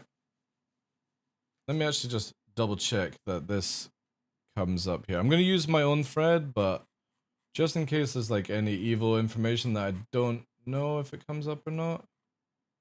If I click my name. Nah, cool. Right. So, if anybody doesn't know, I've got this thread on Spectrum. It's in the organization area. Been running it for 7 years. It's the only non-CIG developer thread that's pinned by CIG because I'm that cool. And yeah. Right? Knight Rider helping, all these things. Helping find people organizations. So when you click my name, for example, you can see here that I've only got 3.4k karma out of 6k posts. There's some people with like 1k posts here, and they'll have like 20,000 karma. How the fuck do they manage to get that? Again, 6k posts, so that's 6,000 posts and replies, only 3.4k karma because somebody has to upvote it, right? To get karma. It's a weird system. But there are people that manipulate this, and when you see them doing like the where is it here? Like talk to the developers and stuff. Where's that one, chat? Where'd you normally do that one? Ask the devs. Is this it here? It's under feedback, maybe. Where you ask the questions for Inside Star Citizen. I don't even know where it's held. But you'll see people with the same thing, you know? How you doing, Noobifier? Welcome in, dude.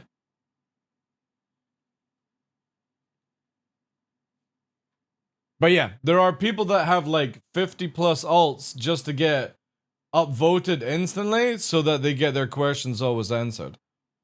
If they're gonna spend 55 or 50 plus accounts to do that, who cares? It's just karma is so broken because of it.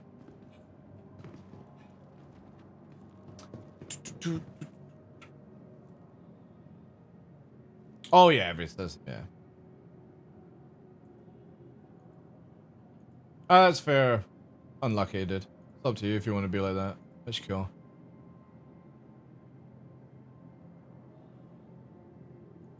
Fair enough, dude.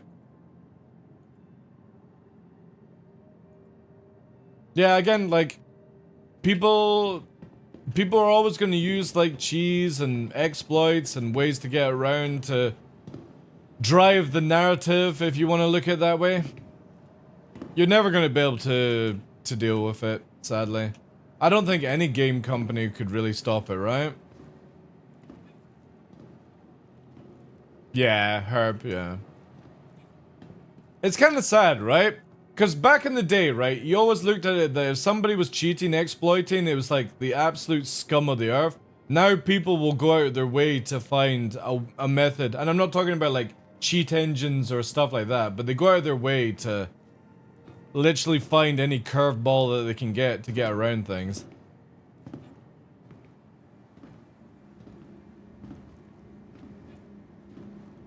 That's why, just like myself, ladies and gentlemen, you should be watching Noobifier's content. Because Noobifier is also a no bullshit kind of person. maybe a little bit more moderately less open than I am, but that is because I'm Scottish and I swear like a fucking monkey. But if you ever want like the top stuff to watch on YouTube when it comes to no bullshit, head over there, guys.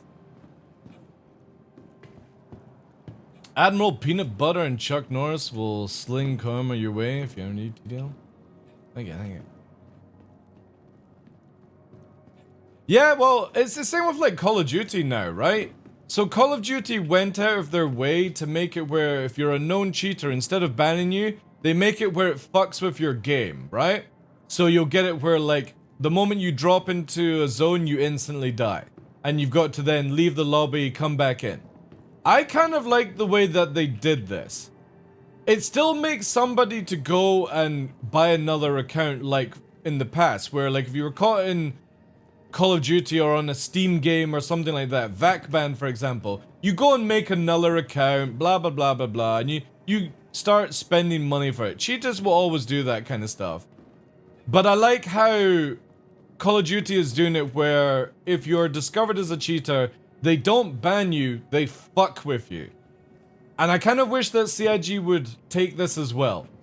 Where if you're discovered as like a known exploit or cheater, and obviously I'm not calling anyone out just now, but if that was the case, you get fucked, right? You get put, like your ship controls are back to front and stuff like that. I think that would be really cool.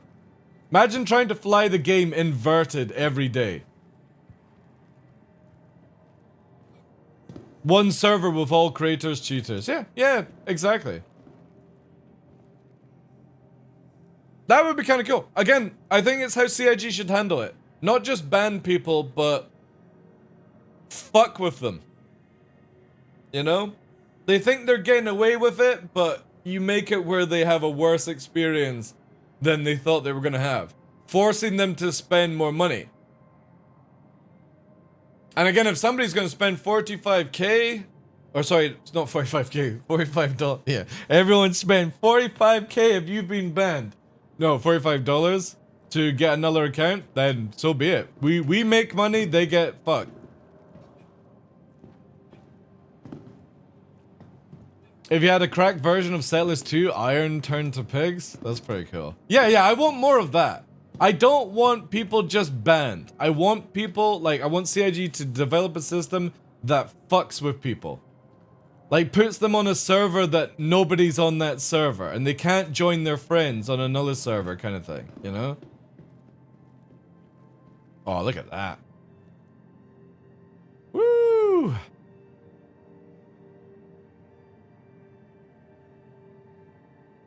There's also a wreck out there. I love how our characters have, like, this absolute bionic fucking vision. Landing gears everywhere. Jeez.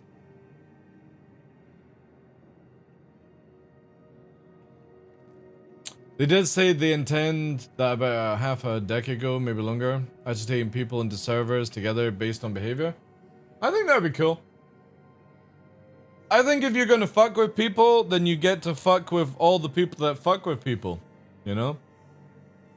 Zoom in AR lenses, yeah. Oh, the new UI, by the way, for like the HUDs up display and the minimap. I was kind of against this at the beginning when they showed it at CitizenCon, but it's so good. It's really, really fucking cool. Up in the top left, you will get like your little minimap. You take your helmet off, and you've still got it because obviously in lore CIG are saying that you'll have contact lenses on or something like that. That's why you still see the minimap. But it's cool how in contact lens mode, it's a little circle, and when you wear a helmet, it goes to like a square, more like fitting with the helmet.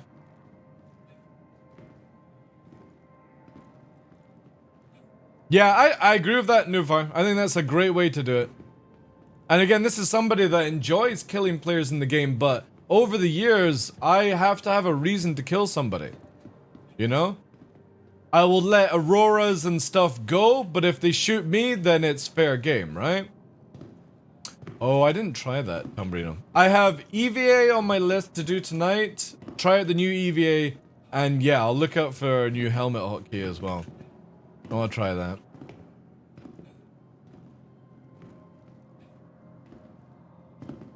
Yeah, exactly, yeah. So win-win. Exactly. Exactly.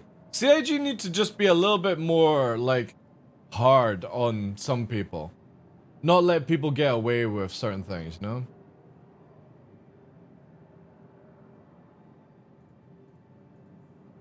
It's not Zendiok. It's not. I hope I'm saying that name right. It's not released early. It's just it's different to how it was in PTU. So Korea event was in the PTU as phase 5. It's not. It's phase 4 part 2. So we've got 5 and 6 still to come out, which are 6 is meant to be a surprise. We don't know what 6 is. It's just in the PTU it was said differently. So Korea event is basically phase 4 part 2. That's how CIG are questioning it. Or marketing it as. Give or take. So we won't get another SBK on Friday. We'll get phase 5, which will be technically phase 6. And then after that we get the special hidden nobody knows what it is one.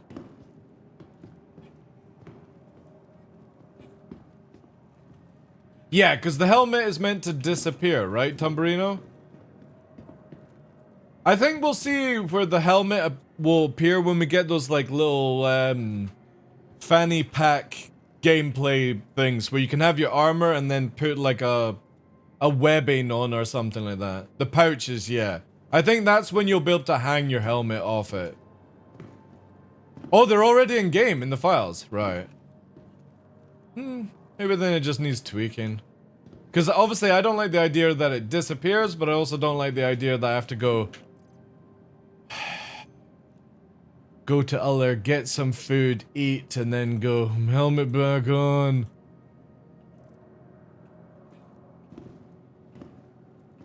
Yeah, I'll check to see that tonight. Because literally, as I said to everyone at the start of the show, I'm going to be doing a short stream today because I want to spend as much time in Evo Catty as I can. And just have more general knowledge than watching Salty Mike videos. Because that's my knowledge right now. Yeah, I've got a channel on Discord, which I'll be like adding like yourself and Ondo and stuff. I was in there with Fresh last night. And obviously I appreciate that other, and this is no offense to other organizations, I won't be part of any other organization's Discord Evo channel. Because I don't know who is Evo. And just because somebody says, oh, they're Evo, you know what I mean? So I'm going to keep it where I'm only on my Discord, where I can monitor it myself and make sure nobody gets in there unless they're... And it's just a chat channel. That's it. So let me add you. And I need to get Ondo in as well. I'm not inviting everyone, by the way, guys. It's just literally for, like, I would actually, like, look at Tumberino as, like, a close community member who's helped out quite a bit, so... Don't go spamming, I need evil access! I don't care. Where are you?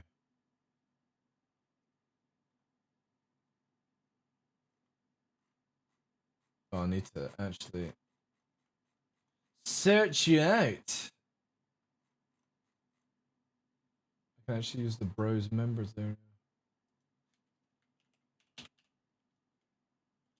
Why does it blur? That's weird. That's kind of cool though. There you go, dude.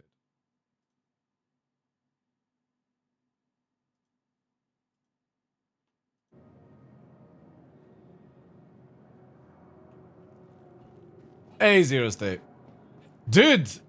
Tumberino's helped me out. There was one day, Zero State, I was in a Saber versus 2 Vanguards that were spamming missiles on me. And I managed to eject. And I got captured by one of them in a Vanguard. And I fell out of the Vanguard. And Tumberino came to rescue me, so... Yeah. I think we've actually got that clip. It was fucking hilarious. Let me see. So yeah, I ejected, they downed me, they put me in the back of the Vanguard, or tried to ram me with the Vanguard. And they couldn't shoot me because I was in the cockpit. And then Tumberino saved me. It was beautiful. It was beautiful. Let me see if I can find this. This is gonna be a while back though.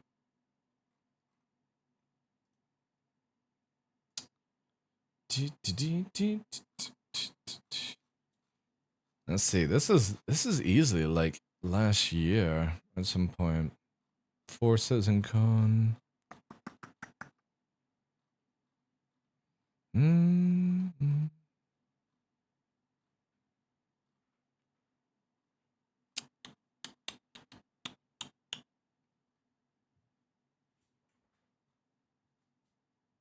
Or was this actually longer than that? Wait.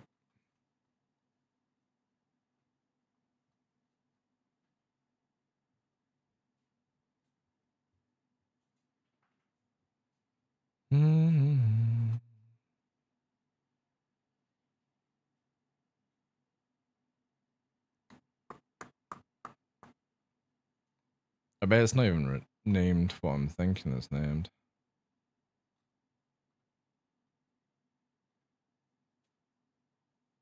Is 230 free fine? It's Evil Catty, so it's buggy as hell, but it is it's good, man. It's good. Like again, the way I'm describing it, it's like you've got a Mickey Mouse bandage, which is free 22.1 and all the years before it, and you're ripping it off. And free 23 is that process. You just have to wait till you put a fucking decent bandage back on, and that's the way to look at it. It's all good for the game. Like, makes it really good.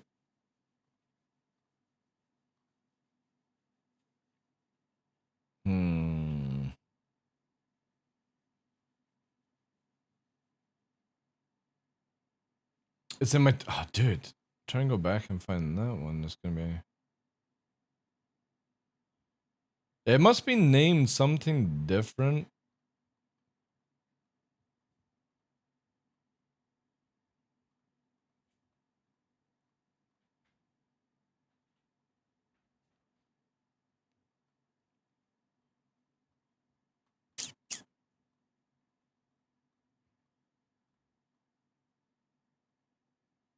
Yeah, I'll have to search for your Twitter for it, I think.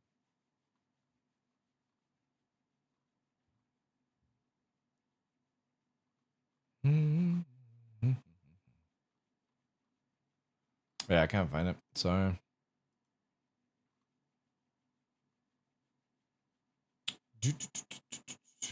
Have you already talked about free 23? I have, Starburger Lord, but until I finish off, you're welcome to ask a question. I can only answer what I've actually tested.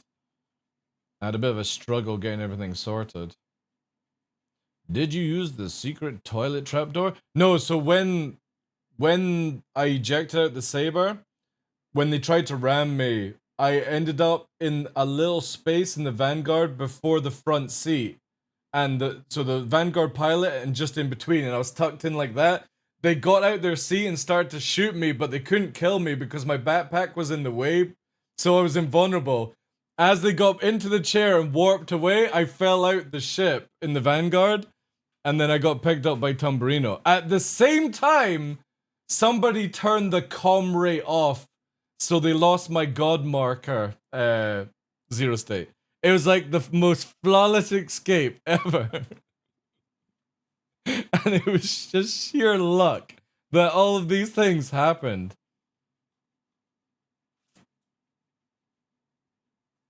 Waiting since 2017. When we play Phasmophobia, Joyce always enters the house screaming at the ghost saying he's friendly. I do that all the time. So I play in VR. When I last played Phasmophobia, I played with Henkin. And as Henkin is like getting suited up, I've got two glow sticks, because obviously you got the VR control stick, and I'm doing this up against the fucking ghost. Just like dancing around in front of it. And then as soon as it like comes, like all you see is like fucking I'm hiding in a cupboard, and it finishes off, And the door opens and Henkin comes in and he's just like, write your name in there. It was just absolutely fucking hilarious. But I played with Sai, right? Sai, Cyborg Angel, she like hides in the corners and stuff. And when we were doing the underground, this was like when Phasmophobia first came out, I learnt the distance in which any one of the AI could chase after you. So when everyone's hiding, I'm running down the hallway shouting because I knew that I left at the perfect time. And as you see in the camera, like the ghost is just behind me as I'm going. And what I did was in VR was basically sit down and start doing that shit like I was Dr. Xavier or fucking Professor X in Phasmophobia. It was so funny. But apparently they updated the AI in Phasmophobia where you can't pull these memes anymore. So it was good stuff.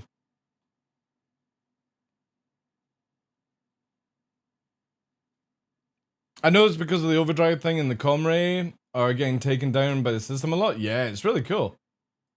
It's really, really cool watching it go down and up and stuff.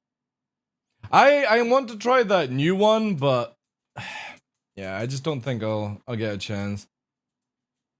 VR Phasmophobia is so much fun though.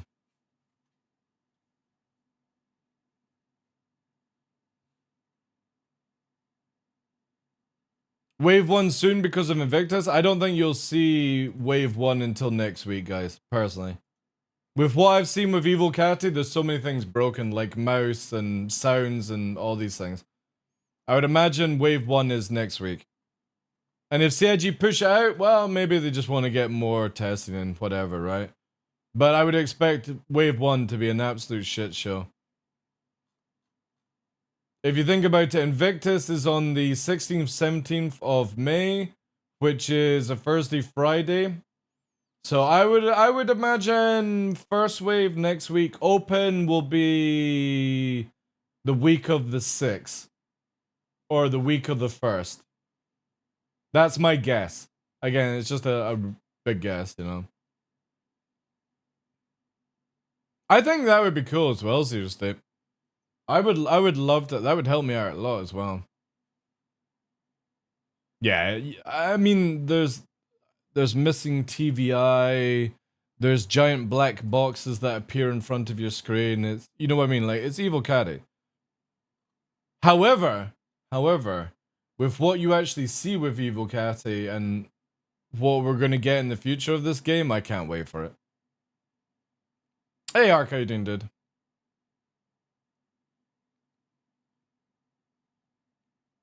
But yeah, they should definitely leave the NPCs in, but also Zero State. Another thing that they should have in all the comrays is the minefield inside as well. So every time that the comm comes back up and somebody leaves the area, the minefield appears inside. But more denser, I think, would be sweet.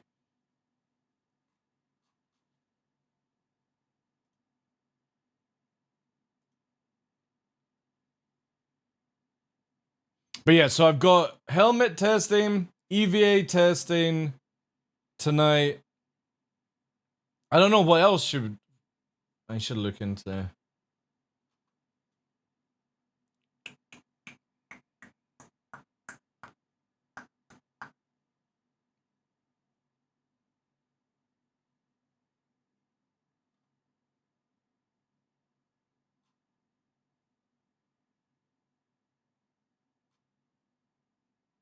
And it'd be sick if we could get Wave 1.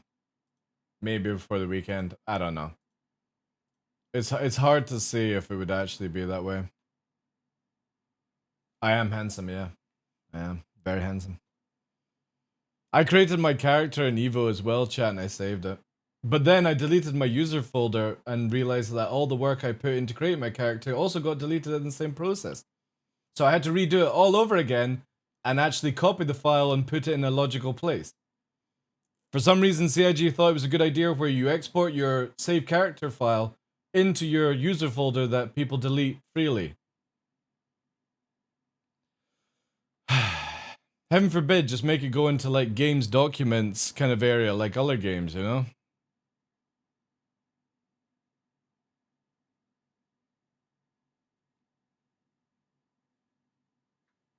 NPCs are good though.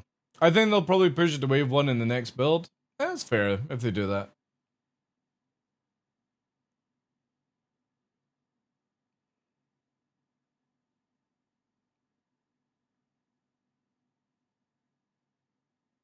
The first one that you created. Yeah, but have you deleted your... Oh, you mean like importing and exporting, Tumbrino? Yeah, that stuff works amazing. It's really good. Are hangers in the Evo? No, not that I saw. No.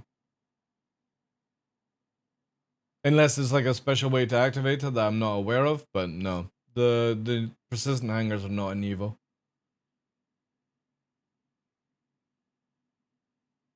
Default actions are also saved. Yeah. I've got it exported now. Or like where I've actually moved the file out just in case.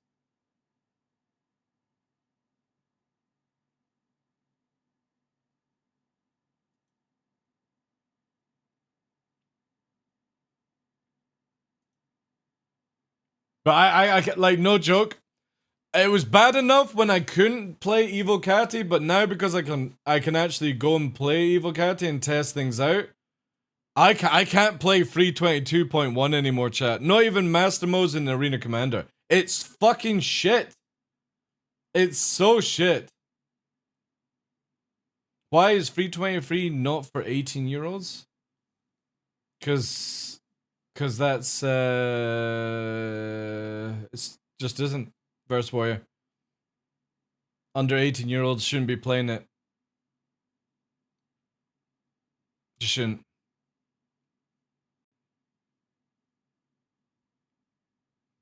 Storing water or drinking. Alright.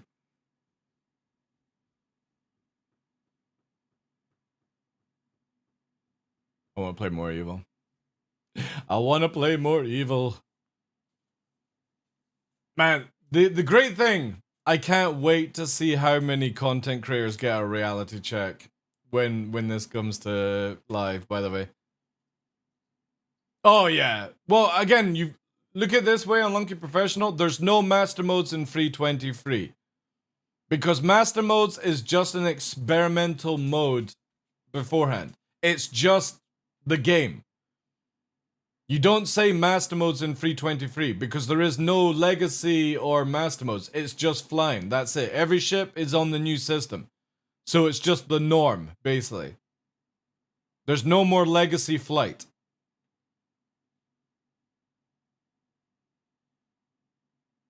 So it's far better because it's just working more than the experimental ship. Can you talk about AC Engine? It's not in yet, Starburger. Or it wasn't in the playtest that I was on. So I didn't get a shot of it, dude. I'm pretty sure we'll see that in Wave 1 before I see it in Evo Catty.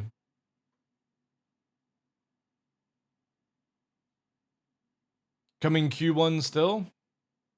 For what?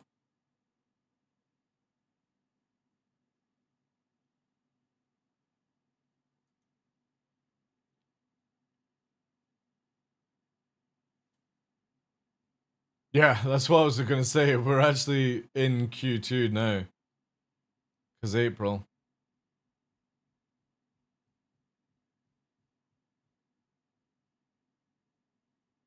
I predict after Invictus? I don't. It's not that much to fix, to be honest. From what I've seen in Evo Catty. There's some wonky shit, but they've got like a month to fix things. Experimental mode does Zen. How you doing, dude? So you basically go into Arena Commander and you can try it out.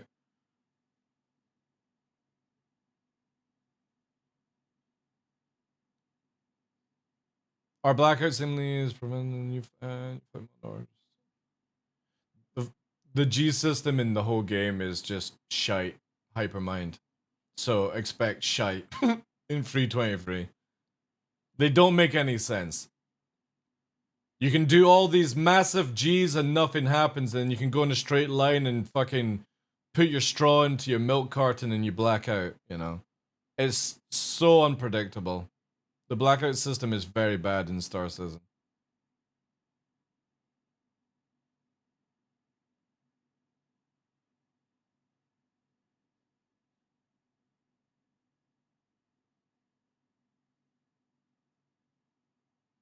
Yeah, I don't think the hangers will be in 323, no. A lot of stuff won't make it in. I think... Let me actually look at the roadmap. Because I don't even think that's actually on the roadmap for 323. I think it's grayed out still, right?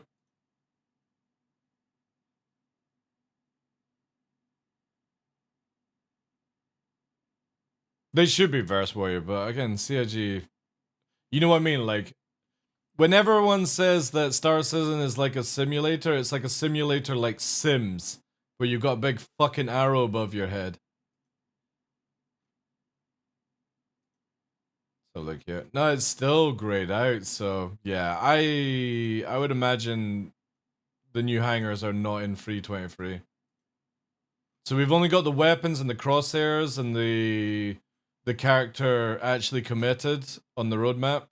A lot is still grayed out.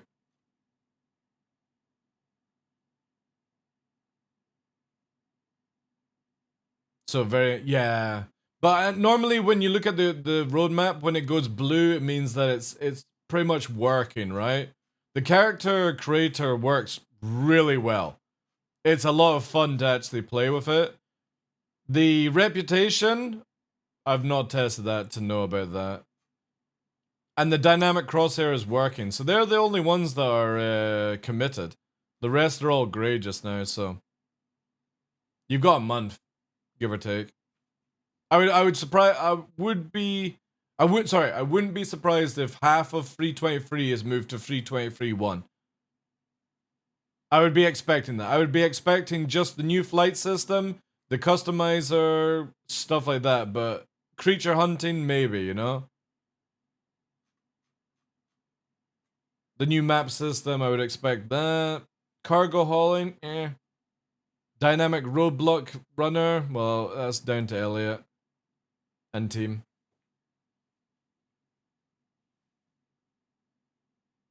Exactly, yeah. But it's cool, you can save. Like, I've actually gone and made a character. The problem is, though, CIG has got rid of the ability to have fucking gold eyes. And I don't mean gold eyes as in yellow. If anybody doesn't know what my eye color is, it's basically, it's hazel, but I have a yellow ring that goes around my eyes, which are classed as gold. And you can't put that in. You used to have it in the list, or it is there in the customizer just now, but not in Evocati. You can't have two-tone eyes, which is annoying. I want my yellow ring back.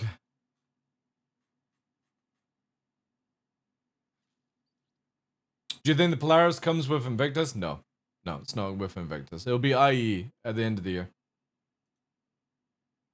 You're the best bet on new ship for Invictus is the Apollo. Polaris will be end of year. That'll be for IE. For Invictus, I think it's going to be the Apollo. That's just a guess, though. There's no real sort of information. Hepatitis? No, no. Do you get hepatitis in the eye? I don't think you do. But yeah, I saved my character, so bald, blonde eyelashes, ginger beard. You can even put the roots in.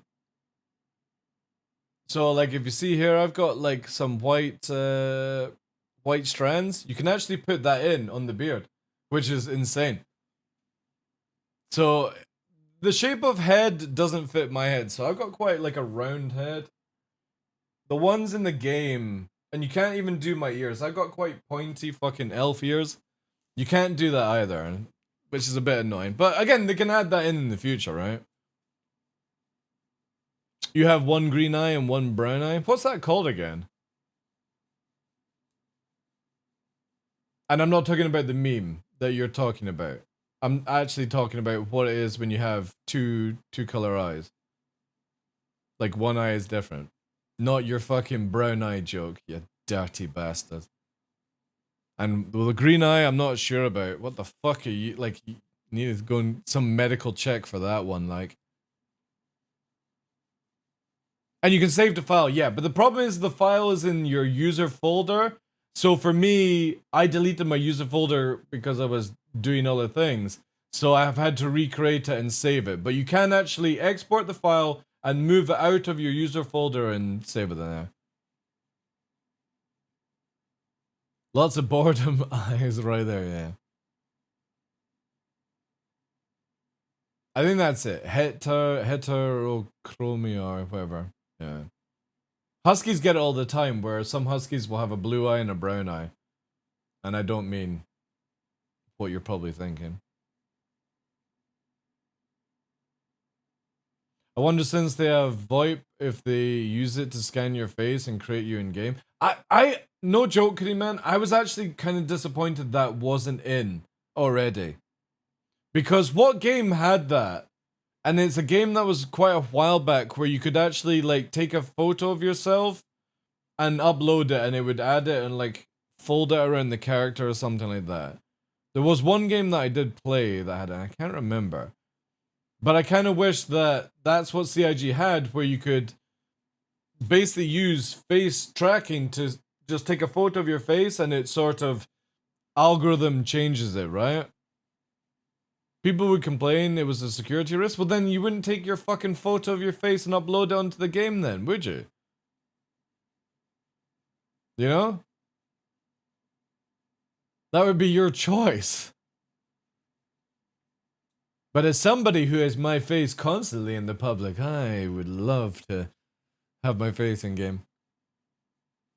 PS3 Rainbow Six had it? Did it? Is that the Vegas one? It's been a while since I played a Rainbow Six game.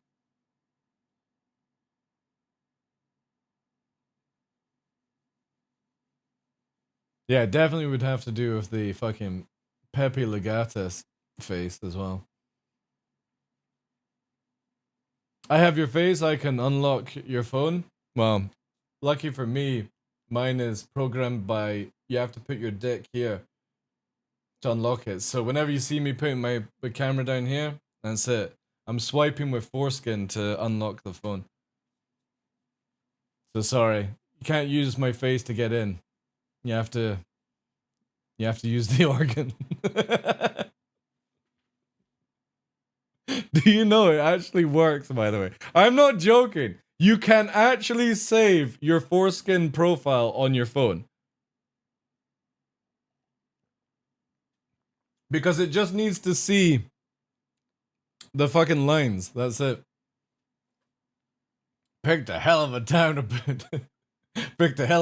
to quit smoking. Man, I fucking love Airplane. Such good movies.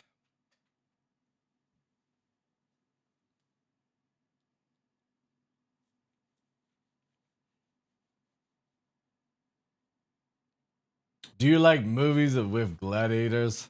Roger, Roger. I've not seen it in a while, actually.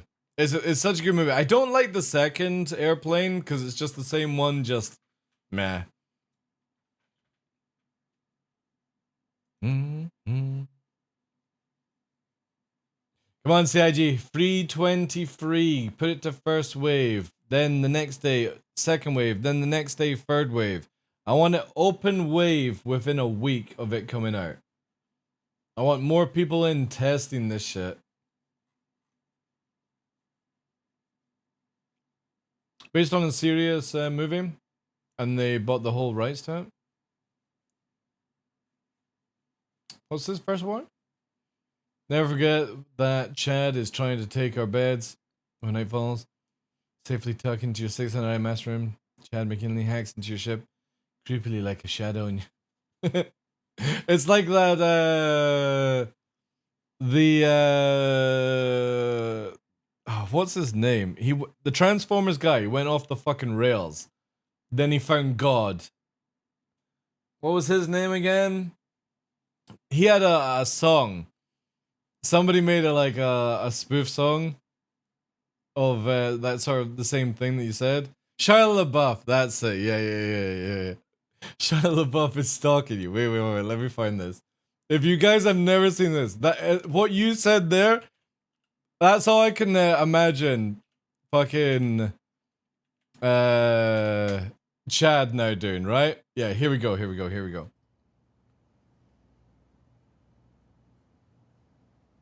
You've never seen this, right? You're walking in the woods. There's no one around and your phone is dead. Out of the corner of your Chad eye, you McKinney. spot him. Chad. He's following you, about 30 feet back. He gets down on all fours and breaks into a sprint. He's gaining on you. Shia LaBeouf. Chad. You're looking for your car, but you're all turned around.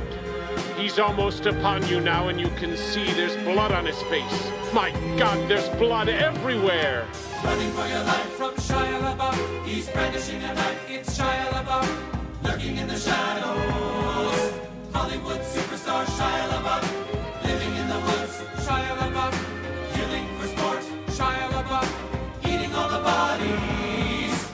Actual cannibal Shia LaBeouf. Now it's dark, and you seem to have lost him. But you're hopelessly lost yourself. Stranded It's so with a well murderer. done, this. You creep silently through the underbrush. Aha! In the distance, a small cottage with a light on. Hope. You move stealthily toward it, but your leg! Ah! It's caught in a bear trap! Gnawing off your leg. Quiet. Limping to the cottage. Quiet. Quiet. Now you're on the doorstep. Sitting inside. Shia LaBeouf. Sharpening an axe. Shia It gets even crazier. Doesn't hear you enter. Shia LaBeouf. You're sneaking up behind him. Strangling superstar Shia LaBeouf. Fighting for your life with Shia LaBeouf. Wrestling a knife for Shia LaBeouf. Stab it in his kidney. Safe at last from Shia LaBeouf. You limp into the dark woods, blood oozing from your stump leg. You've beaten Shia LaBeouf.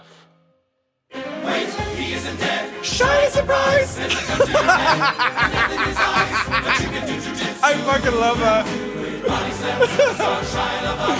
Oh, sorry, shame for it. Tuesday night for Shia LaBeouf. You try to swing an axe at Shia LaBeouf, but blood is draining fast from your stump leg. He's dodging every swipe. He parries to the left. You counter to the right. You catch him in the neck. You're chopping off his head now. Just wait to the end. Just decapitated Shia LaBeouf. His head topples to the floor, expressionless. You fall to your knees and catch your breath. You're finally safe. Well, that's where it's from, Shia Art. LaBeouf. Watch.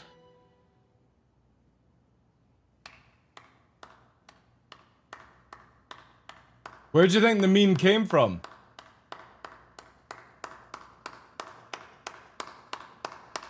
Because he actually was the only person to watch this performance.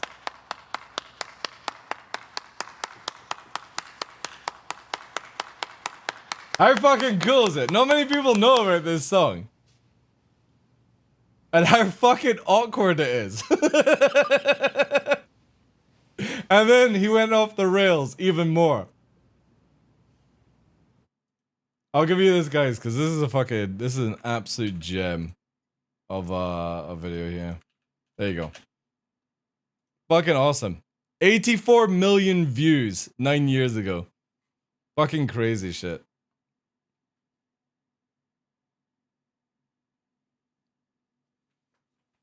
Love his battle with 4chan. I don't know many things. All I know is he sort of went absolutely crazy, right? And then people started like, he started putting up like a flag or something, and then people could tell by looking at the cloud and the sun that where he was located and shit. It was crazy stuff, man. Like professional stalkers were after him and stuff.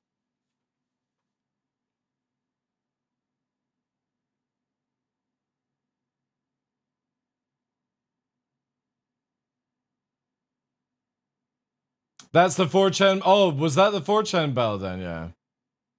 Who is he? He was the guy in Transformers devs. Like, he's been in a few other things. He's also really funny on Saturday Night Live back in the day.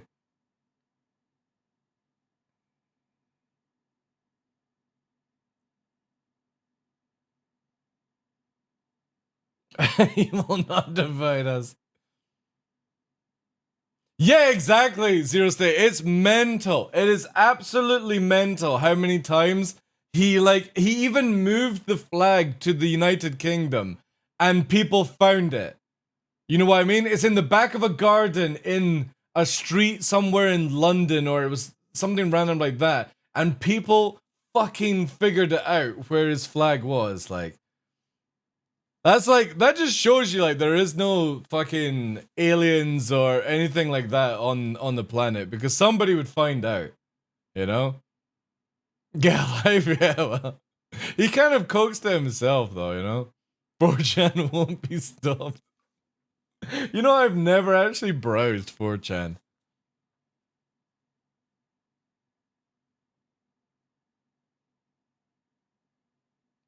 He got a raw deal. He was in, like, the movie with Brad Pitt with the Sherman tank.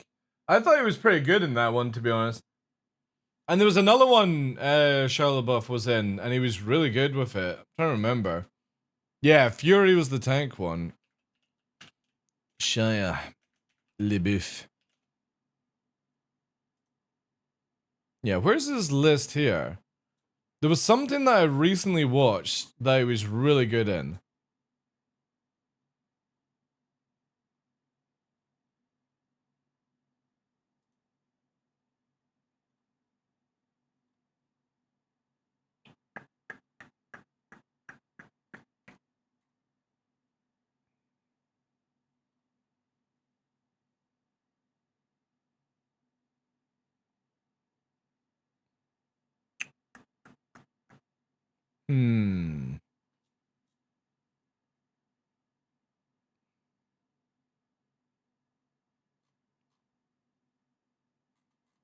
Or maybe was it? Was he in that? Yeah.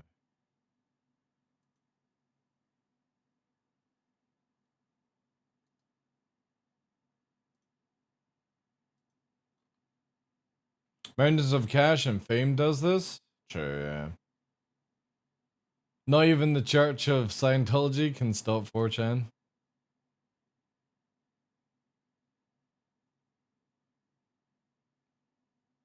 I like the when he did that thing for Sia, the song, and he's in the cage with what's her name, the ballerina girl lady. Oh, she'll be a lot older now, right? She was in like a competition and stuff. When they did that sort of what do you call that kind of dancing? It's like expressive dancing. He got a lot of stick for that, but I thought it was absolutely fantastic. The raw passion and stuff, you know?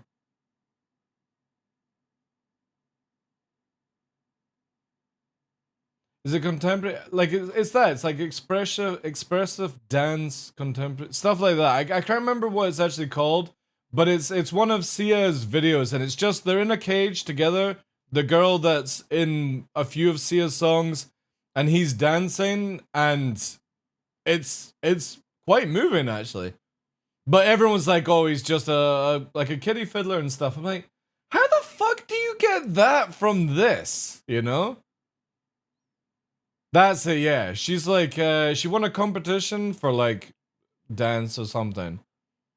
Yeah, she's in a couple of Sia's like videos. But just because he has his top off and he's like dancing with obviously a much younger girl at the time, it's like, people are like, oh, it's, you know, kiddie fiddler kind of stuff, you know. I'm like, I don't know how you get that kind of shit. Dancing is sexual now? Apparently.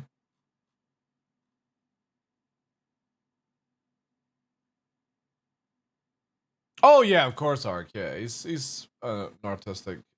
Yeah. He's a good actor though. Like, Transformers is not really acting, it's sort of running around and screaming and shouting for Optimus Prime. Optimus! I mean, anybody can fucking do that, right? But in some of his other things, he's really good.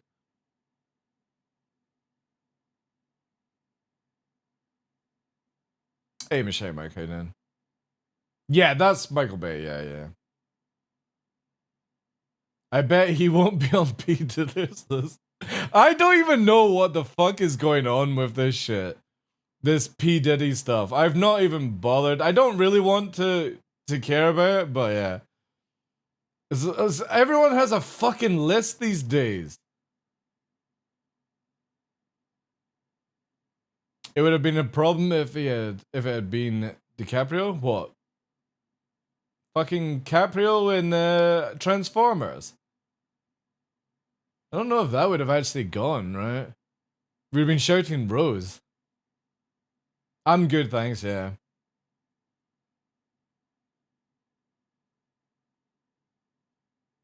I've not seen Dune. I still need to see it, Arc. Dancing with Money. I don't know if that's a meme or if fucking Caprio's been done now.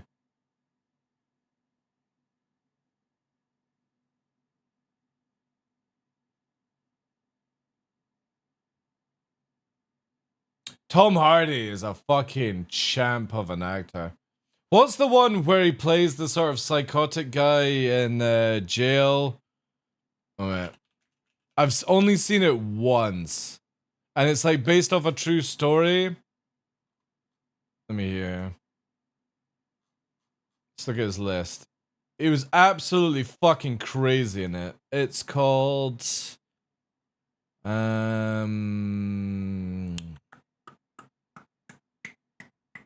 Not Sweeney Todd, it was...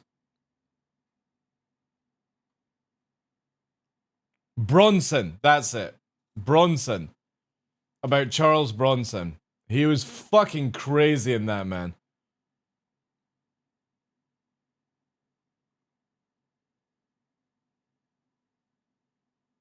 Inception, another great movie.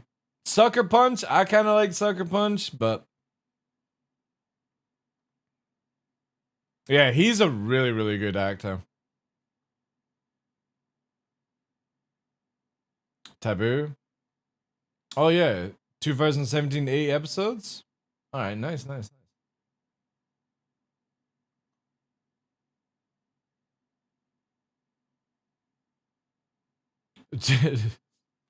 DiCaprio's girlfriend gets younger every iteration. Oh well. Oh yeah, Peaky Peaky Blinders, right? But wasn't he also in another thing? Is that the one where he's got his like he plays as the psycho brother and the normal bro? Well, they were both psychos, but you know what I mean. It's a fucking rolling pin. What do you name me? Nanny girl? Yeah, that scene's amazing, Mama. I didn't fucking find it. I came to a shootout! That's such a good movie. Let's see. Yeah, this one here. Yeah, mate, can I get 2 Guinnesses, please? Yeah, hang on a second. Just gotta go down and change the barrel. Run! Rich, Ron, the Richardsons were unexpectedly engaged, so we're going to look after you. Oh, it's all right. Our landlord's going to change the barrel for me, thanks. You don't mind if I pour myself a pint, yeah? I fucking What love is this that? scene. Yeah, what do you think, Puff? It's a fucking tool. No, it's not. It's a fucking rolling pin. Ooh, Sandy Craddock. What you do with that? You bake me a cake, you sing me a song, watch me blow out me fucking candles. I come here for a fucking shootout, right? A proper shootout. Such a good movie. Like, obviously, you gotta be careful with some of the scenes in this. Obviously, if any words offend people, I do apologize for that. But yeah, it's fucking. He's an incredible actor.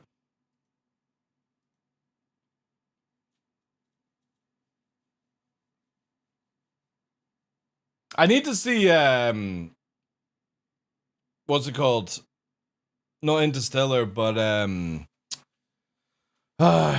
Inception again. I need to watch that one. Those are the kind of movies that I'm like, I understand it, but do I really understand it? No, I know, man. I like. Have you seen the memes of where people redo the scene of Dune Zero State as Christopher Walken, but he's playing he's doing the character that does something, and it's like cowbell. He does the cowbell sort of thing, But that's what the Emperor lines are. It's like all AI driven and shit. It's funny as fuck. But yeah, like I've not watched the movie, but I was like questioning that one. Tenet as well. You know that they're doing another version of Tenet, or it's like a follow-up or beforehand or something like that. Yeah, Tenet's really good. Yeah, it's something like that, yeah. Let me try and find it here. Let's see.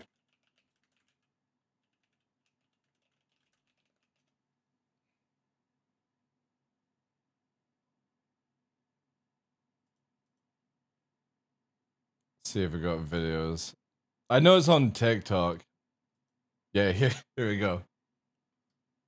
You know, I knew your father, Paul. That signet ring you got on your little pinky there, I had that inside my pinky for 10 years. Yeah, that's right. 10 whole years, I kept the empire together by hiding that hunk of crap up my ass. It was crazy. It was really bad. One night, I did so much spice that my ass turned blue as well as my eyes. I can see you. Looking at my daughter, I can see you. Don't deny it. She's wrapped in porn. It's so fucking good. There's so many of these memes going out.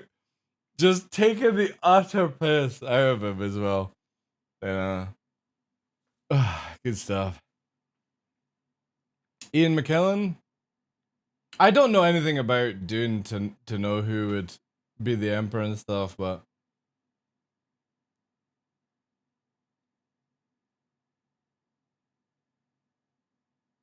I hate it when I watch a movie that blows me away, but it's not rewatchable and I forget it.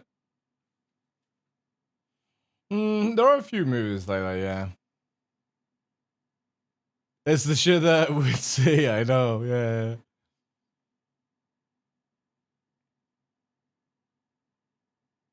I hated the casting for the nephew of the Harkonnens. He can act, but that role was not for him. He's the one that played Elvis, right? In the Elvis movie that came out last year, if I remember. He's not the It one, right? It's so bad. Like, it's the one, like, there's three of them, the three brothers. One's the It one, which I think is the new one, the new Crow character, or actor playing as the Crow, in the Crow. But the one that's in Dune, that's the guy that did the Elvis, right? I think it is, anyway.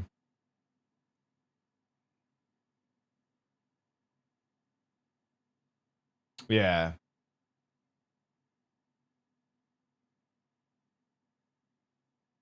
I still need to see the movies. Like, again, I will openly admit, I'm just not a Dune sort of fan, but I need to see it.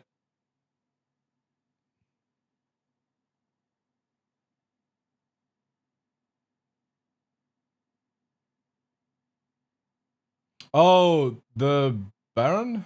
Right.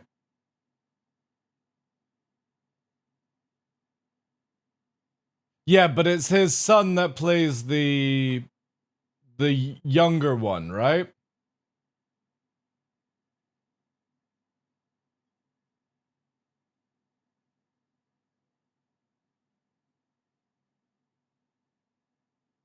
Oh, is it? Oh, really? I thought he was part of the family. Ah, right. Let me have a look up. Because I thought he was. But was he the one that played Elvis?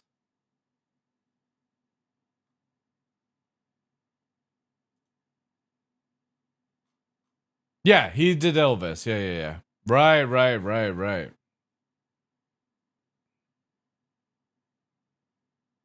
I still need to see that movie. That movie's meant to be pretty good as well. That came out in 2002. Holy shit. Or 22, sorry. Holy fuck.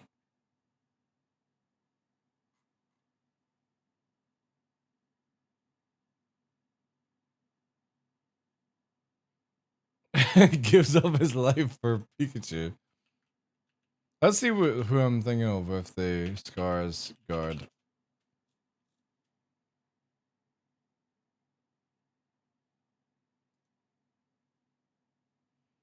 Yeah, because this guy's the guy that played the Baron, right? And his son. Where does it show the siblings? Does it show the siblings on this again?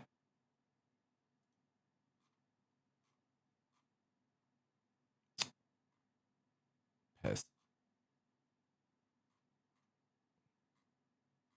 I guess it doesn't look the siblings. Here. Yeah. So he's the it guy. I think he's John Wick Chapter 4, 2023. Yeah, he's not been in anything recently, is he? Is it this one that's playing? This was the guy that was in, yeah, Oppenheimer. Vikings. What's the other one then? Oh, there's actually more, right? There's loads. This guy was in Vikings as well, was it not? No, Northman. That was yeah. Yeah, big family. Big family. There's the stunt double movie coming out, which I'm interested in.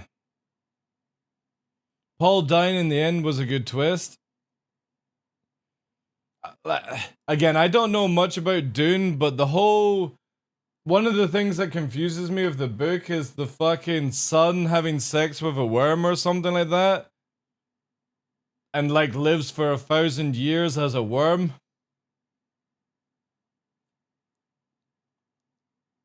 Alright, spice is hot, right? It's amazing what you do on spice.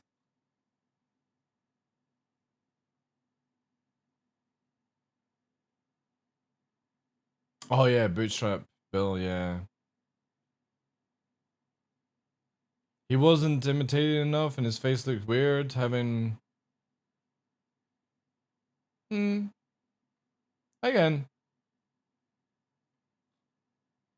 Whatever, right? He ain't in the third movie. Unless he comes back in time.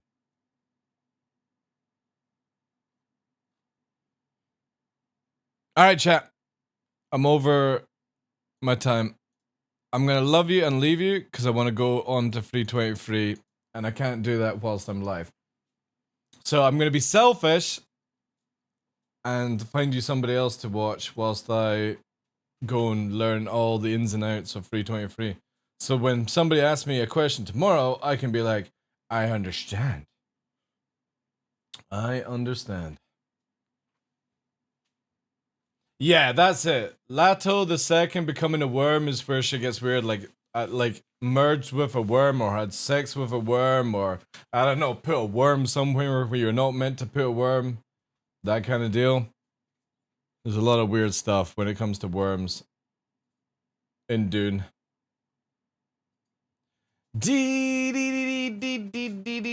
And I know who we're going to, chat. Another wonderful bearded person on Twitch. Gotta support the beards, chat. Hiya, Nixie. Go be selfish, happy boy. How you dude? Hiya, Nixie. Also need to drink some mead as well. But yeah, let's see who dropped their fucking Wednesdays in. Pagan.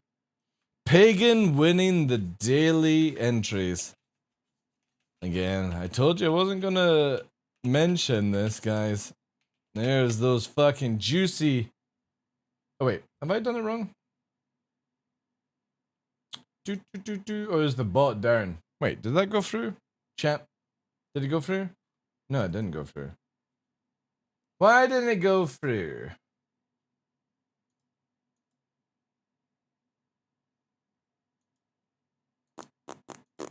Why didn't that work, chat?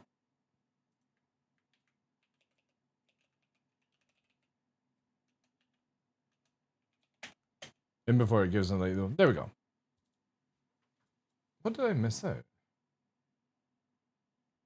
Oh, I forgot D. I forgot a D, chat. I forgot the D. All right. Drop your exclamation mark. Raids. We're going over to the wonderful Croncy, ladies and gentlemen. Another bearded bastard on Twitch. He's doing some catch up and all that good stuff. And yeah, thank you for spending some time today, guys. Thank you for all the subs, resubs, the bits, the raids, the questions, the banter, the education, and all that good stuff. And I will see you tomorrow, where we try and attempt to buy a CitizenCon ticket live. It's not gonna happen, right? I might do offline. I don't know. Remember, gotta buy your CitizenCon tickets tomorrow. We'll be discussing it and all that good stuff. But yeah, thank you so much for spending some time. Thank you to all the tier 2, tier 3s who are helping us get Partner Plus, hopefully by the end of this month. 70-30 split. Oh my god, it's gonna be amazing. Thank you guys. And I will see you tomorrow. Enjoy Croncy's stream, guys. Thank you for being here. Pagan, Cell, Giga Dragon, Chip Club, Alias, Zersty. Thank you guys. Drop all the love over.